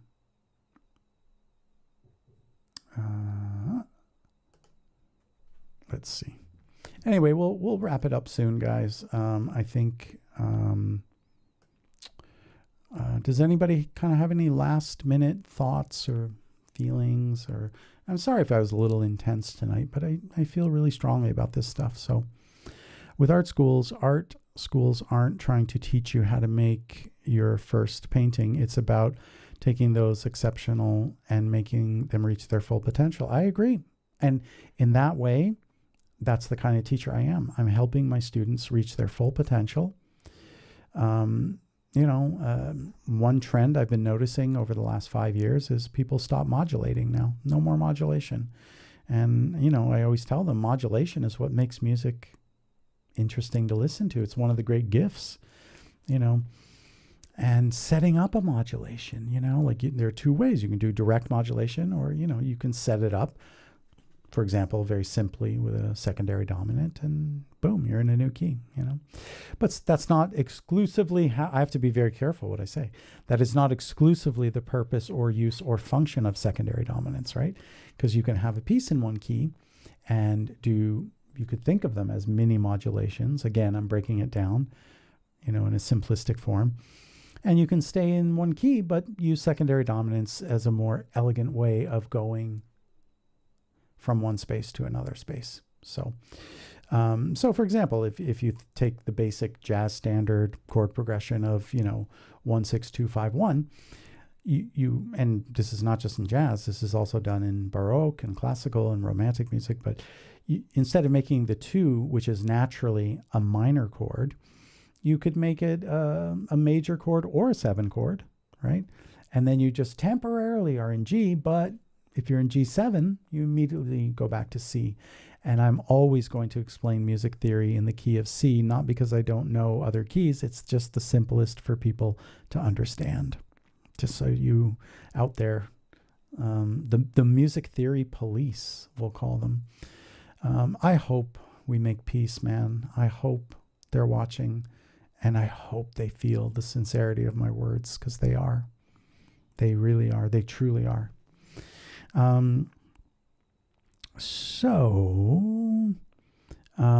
Before the stream ends, I just wanted to say, I hope you feel better soon. Thank you. I appreciate that. I'm always open if you are in need to talk about anything that may be troubling you. Miles, you know what? I really appreciate that, man. And you get the big hearts, man. The big hearts you're getting. I do. I mean, this is why I love the stream, and I love all you guys, and it's why I do everything with love, because love responds to love, right? Somebody said something. I missed something about somebody saying, yes. Oh, well, no, it was about, right. Okay. No, I read that already. Oh no, I didn't. Sorry. Nick saying the Super Bowl summed it up here too. The only thing stronger than hate is love. Oh, this is so sad, but I don't think that's true. I really don't, man, because I think that hate is... I'll tell you what, man. I'll say it this way. I think that the only thing stronger than love is fear, maybe. And fear leads to hate, usually. I understand. Okay, so like on the surface, I agree, and it's a beautiful thing. Yes, 100%. And I agree, in principle, I agree. But once you sort of peel away the layers of humanity and you see how easy people are able to hate other people, groups of other people, how they're able to persecute groups of people, just, again, we're not going to get political here, but my best friend growing up was gay, you know, and he faced a lot of really hard stuff, man. And he was never interested in me, like, you know, intimately. We were just best friends, man. Just how it is, you know, because I'm from Toronto, nobody cares. But like, when there are groups of people that just want to love each other and get married, it's like, let them, you know, like, because you won't stop them. You can't stop love. I'll say love is unstoppable. That I can say. And you know what? There's a wonderful expression, which is the last thing to die is hope. I remain hopeful that love will always be stronger than hate. I do. I'm very hopeful of that. I just don't know how true it is, you know, and maybe it's just because the life I've lived. I don't know, you know. This is getting epic. This is one of the epic streams, isn't it? Wow. Okay. Now, I'm going to continue because I want to really go through all the comments, but I think the guidelines on Twitch say you have to have a break every now and then. And so why don't we have a little break and stretch our legs, get some water, and I will be right back. Okay, guys, I'm going to come right back. I want to finish the comment because, and by the way, Nick, thank you, man. You know, like, it means a lot to me, you know. Maybe I'll take you up on it. You never know. It's always nice to know that there's somebody in your corner. It is. It's very nice to know that. It's really interesting how life turns out, you know, and how bitter and resentful people, and I'm not referring to this person at all, by the way. This is just in general. I'm talking about people. Just how bitter and, you know, generally people are. By the way, I'm giving him a disclaimer. I'm making sure, right? Like, I don't want to hurt anyone, guys. Like, I really don't.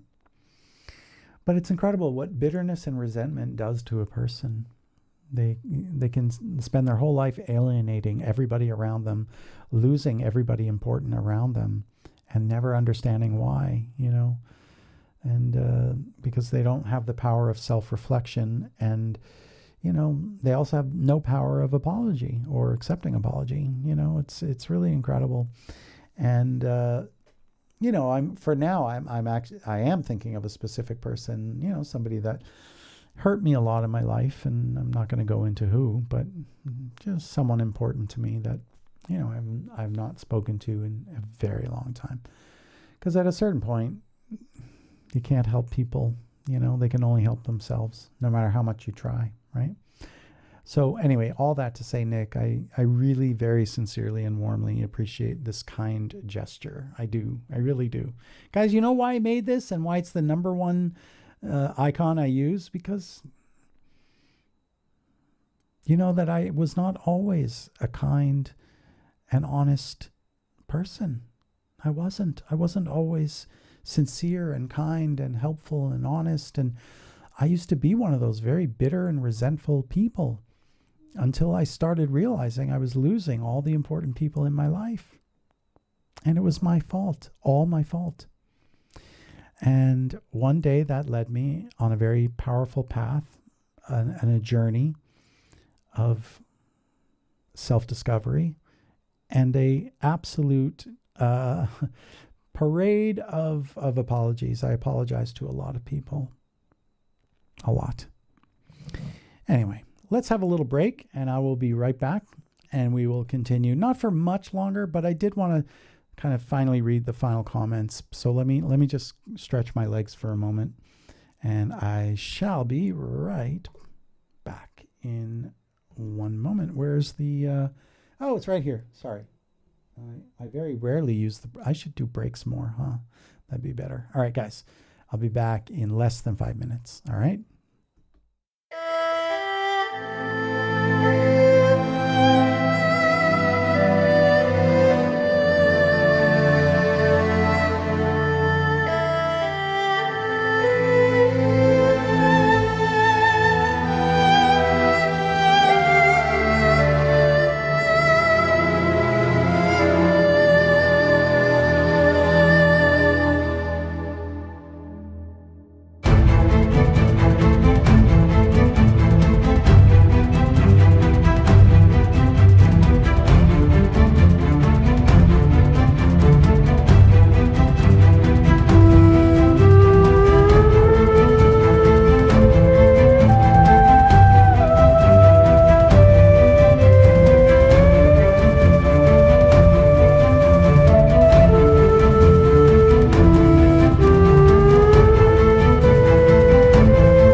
All right, I'm back.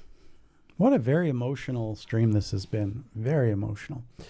All right, did I miss any of your chats? Nick was saying he works at a hair salon. That's cool. Mainly a receptionist and other but that must be interesting, right? Lots of people coming and going. I love people watching. I always love that, seeing people come and go, and I don't know, watching somebody watching themselves in a mirror getting their hair cut. Oh, sounds fun to me.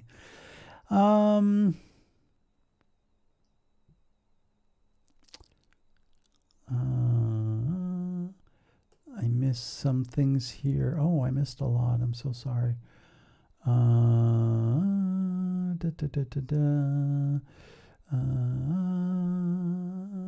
David, see you next Friday. Oh, sorry if I didn't say goodbye, Jasmine. Forget about this guy. You are here for us, not to please. That's very true, but I just want peace in my life, man. That's it. Please continue the podcast. Aww. It's pretty hard not to after that, Jasmine. I'll tell you what, if any, more of this madness continues, with this week coming up, and I do decide to just, pack it in and just forget about it, because it hurts, man. I don't want to be hurt. I really don't want to be hurt. And it hurts. It's hurtful. Reading these things, even if they're not true, still hurts me. I'm very fragile, you guys. Thanks, Bobby. We liked you too. Oh, Nick, are you talking about my album, Dreams of You, or the album which has that song on it? I'm so sorry. You know what? I can't even remember the name of my album. Like, I had no intention of ever releasing it. What's the name of my album again?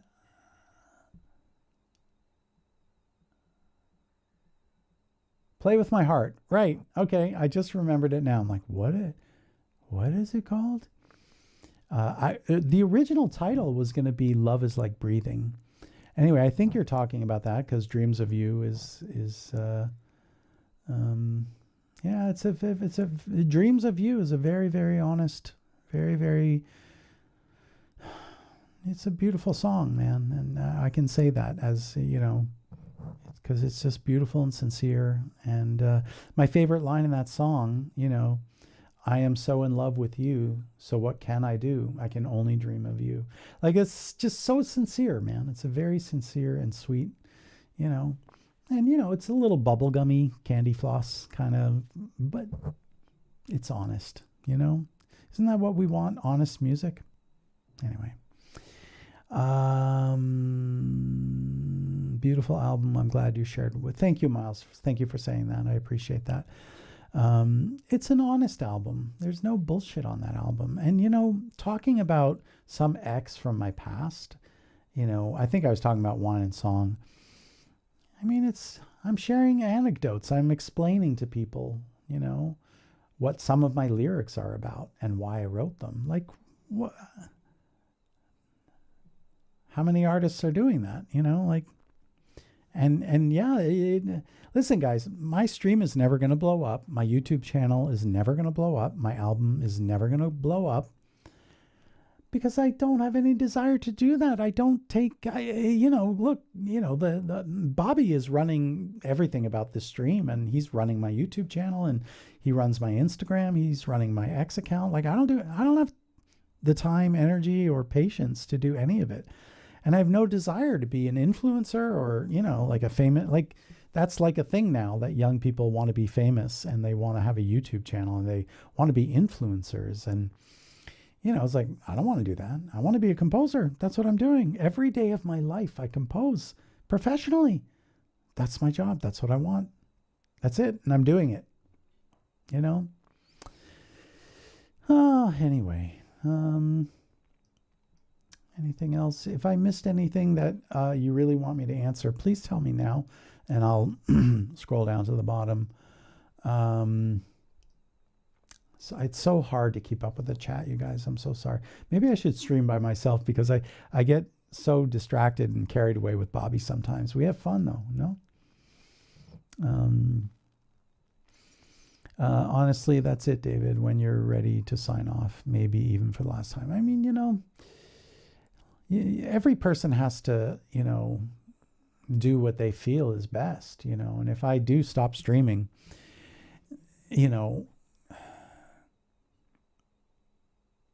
I'll miss it a lot, a lot. I love stream. I do love it. I mean, I'm still here, right? So it's something I take great pleasure in, and I love sharing, and I love helping. And, I grew up feeling helpless in my life, completely helpless. And so I try to be very helpful to other people, right?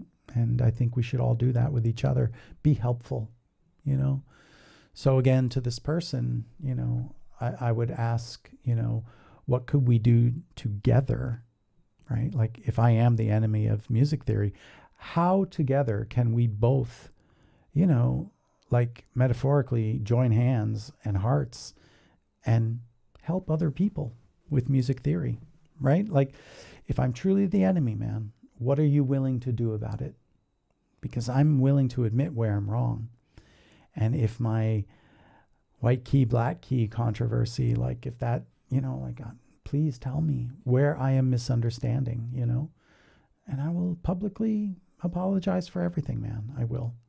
Enough said. I already said it, but we should always be asking, what are we doing to help? And do you think, this I'm saying a little bit, with sadness and a little bit of anger.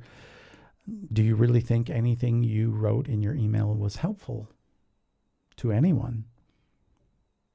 Maybe it was helpful to you because you feel better after writing it. I don't know, man.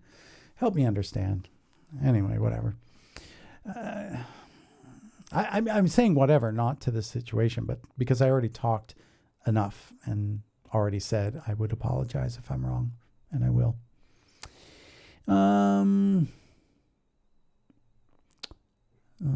Just know whatever the outcome, I absolutely had a blast and insightful time on these. Like I've had my mindset these first few years of my adult life. It has been a learning experience. Well, that's what it's all about. I hope I can share knowledge. I really hope so. I hope I can share knowledge. If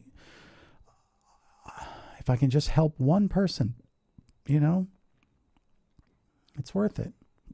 And maybe, you know what? Let's see. Maybe nothing will escalate from here. Maybe this person will reach out to me and say, yeah, you know what? And I saw the stream. I saw how sincere you were. And I really, honestly, I believed your sincerity. So yeah, let's have a Zoom call and we can, and then maybe we can even collaborate together. And I'd be really happy to do that, man. I really would, because I do respect this person and I think they're doing great work. And I think they pointed out something like I didn't mention their name or whatever about that. Yeah, because I don't ever mention people's names, but if it's a request, I'll do it. If you give me your permission, I will gladly, like I said, I'll do a counter analysis of what you did and be very supportive and mention your name. But as you did rightly point out, I have no followers and I'm a loser. It's so funny because in a way, I'm kind of like a one-hit wonder, with Pac-Man World 2. I'm a one-hit wonder, Nobody knows any melody from any video game I did except for Pac-Man World. So I'm a one-hit wonder. But isn't it better to be a one-hit wonder than a no-hit wonder? I think so. I would rather be a one-hit wonder than a no-hit wonder, And, I've done a stack of AAA games, but none of them became hits like Pac-Man became a hit, right? And not a very big one at that, right?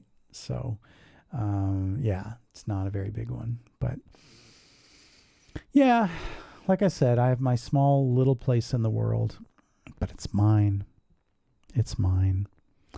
And I control it. And if I do decide to shut down the stream, it's not because you won and you beat me down. It's because I don't want to be hurt. I don't want to be sad. I don't want to be engaged in toxic speech, And I don't know, man. Anyway, let's see how everything goes. I really, really hope this guy will reach out and just be like, yeah, man, now I understand your email because I heard you speak and you're sincere and true, because that's how I'm saying all of this. Anyway, checking up and hoping you're doing fine. I wish you a good one. Thank you so much, Dalek. I appreciate you checking in. And the David Love, the highest. It is, Nick. I mean, you know, that's the big honor right there. You know, it's the funny thing is on the video, which is this thing over here where Bobby joins me side by side. It doesn't, just the way OBS works and the way scenes work and all this crap that I don't really understand so well. I can't actually show this and I can't show this when we're in the split screen view. It's just the way it is. Anyway, so I always get sad that I can't use this, but I hit this like 50 times and hopefully that's enough. I was unfortunately one of those people at some point too, but when I realized I wanted to strive to be a much better person, and Miles, that's what it's all about, man. It's just about making improvements. The reason I would encourage this person who wants to expose me as a fraud, that I would, you know, if they don't hear the sincerity of my words, and they decide, nah, we're going to double down and really like go after this guy. You know, like if they reveal something, because, you know, whatever they put out, I'll watch it and I'll, you know, if there's something truly, you know, that I've done wrong that warranted the hit job, as I call it, because that's what I think it is. I want to know. I literally want to know, where did I go wrong? Where did I not explain correctly the difference between white keys and black keys, you know, because I explained it in layman's terms, because most of you are not involved in theory, you know, so it's fine. Anyway, but that's what it's about. I was unfortunately one of those people at some point too. I think we all have been that person at some point, right? But we hopefully we become better people. That's what we hope we can become, no? But when I realized I wanted to strive to be, yeah, I mean, it's just so true. True words, man. And honestly, it's just nicer to make people feel nice. That's correct, Miles. Wonderful point you've made. And I've even learned more about myself and the world around me doing so. Like, man, you got it all figured out there, Miles, because that's it. I wish I knew that 20 years ago. My goodness. I really do. 30 years ago, I wish I knew this. I wish I knew. I didn't know any of this, guys. I was a fucking asshole before. And I'm very angry. I'm an angry person. I have a lot of anger in me, but I've learned to manage it and control it. And, you know, I've learned to... It's some very heavy stuff, man. My life and my past and the things I went through, and, you know, the things that forged me into the bitter person I used to be. I was very bitter. I was very angry. I was not a very nice person. I mean, I was always very lovable and loving, but, you know, if you know, like, I was the kind of person who, if I hurt your feelings, you know, I would be stubborn and never apologize and be like, I didn't do anything wrong. It's not my fault, you know.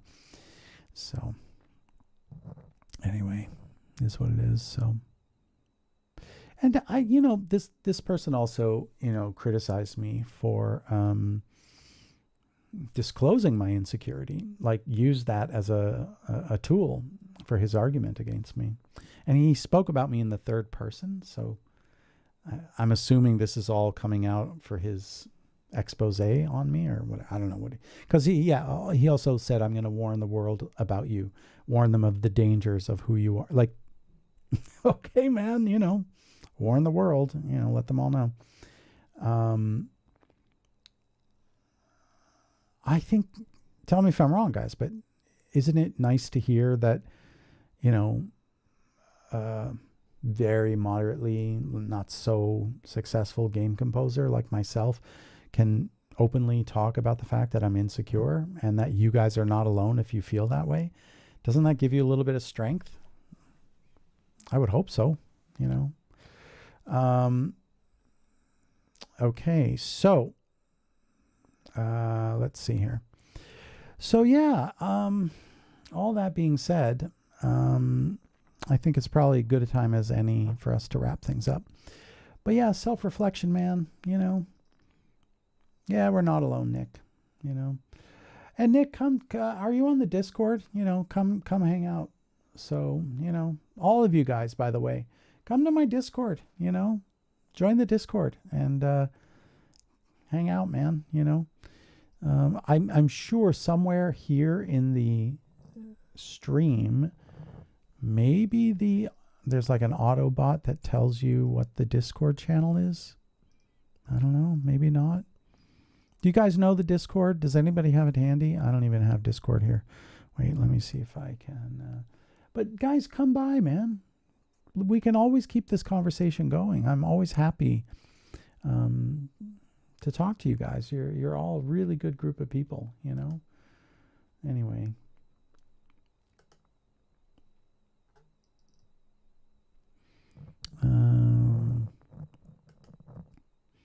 Oh, you sent the funny poster? Is it where? Is it on the Discord channel?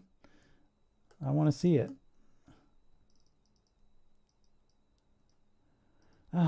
We have laughter in life, no? It's a beautiful thing that we can laugh at things, no? And maybe maybe it's enough for me, you know, that you know, I can laugh about it and move on, you know. So Nick, did you send it to the Discord channel?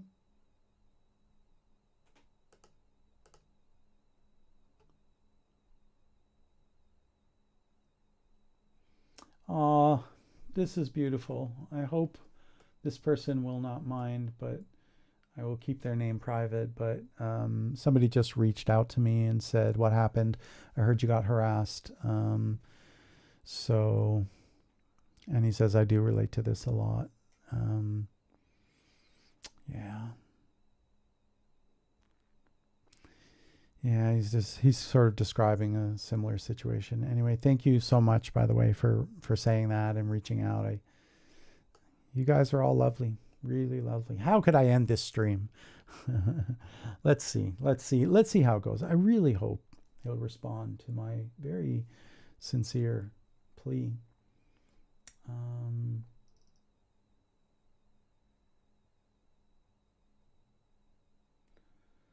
Yeah. Anyway, I'm not sure where the poster is or how to find the poster. So I guess maybe we'll have to save it for next week because I don't see it on the server anywhere. Which channel is it on? Where should I be looking, guys? I'm looking in the welcome.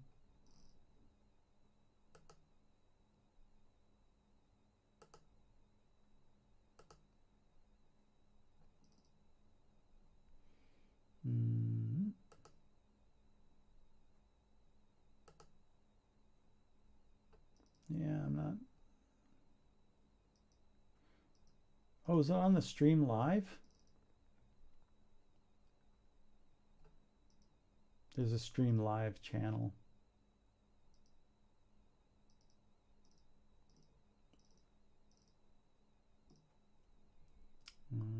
Anyway.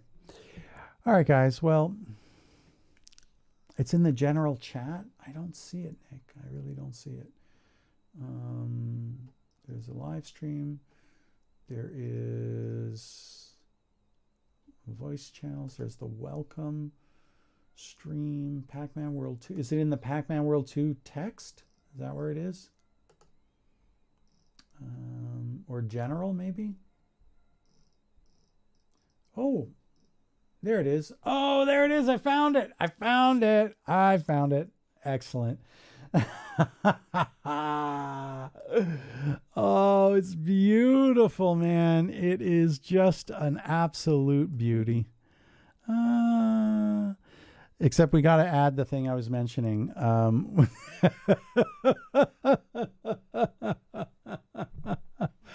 Oh, Oh, it's beautiful. It's beautiful. Thank you for doing this. But remember, we got to change the dollar sign. It's not $1,000,000. It should be 1,000,000 notes in a piano with only 10 keys in it. So, yeah, wow. It's still very funny. I love the look on my face you chose. I think that was a really good one.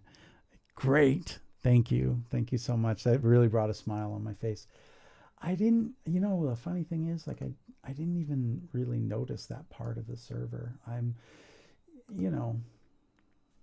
Let's see, let me move this out of the way. And why everything is blocked here.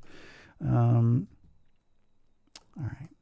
So let's see here. Move that out of the way. Oh, there we are. Okay. Anyway, guys, yeah, I think we're probably at that point of the evening. And oops. So, all right, guys. Well, anyway, so yeah,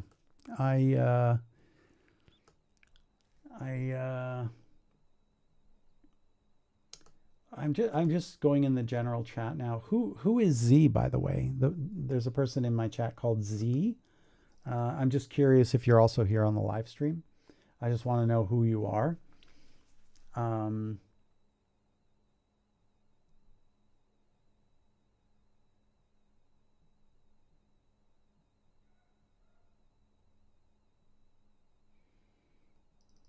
Yeah. Anyway. So yeah, is Z, does anyone know who Z is in the general chat, who that is? No, just because I would probably like to talk to him. So anyway. Okay. Got it. Okay. Thank you, Dalek. Thank you for clearing that up. Let me see here. Anyway, it is let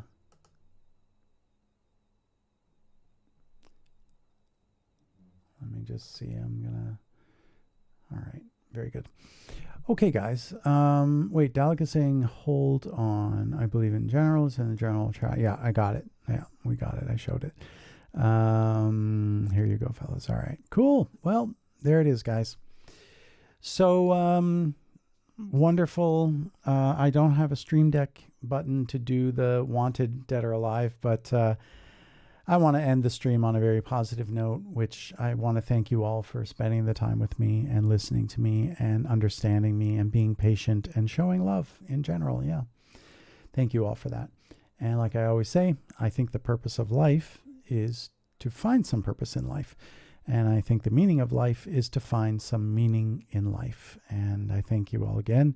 We'll see you in 1 week. And like I said, if I do stop streaming, I'll at least come to say goodbye next week. But let's hope everything works.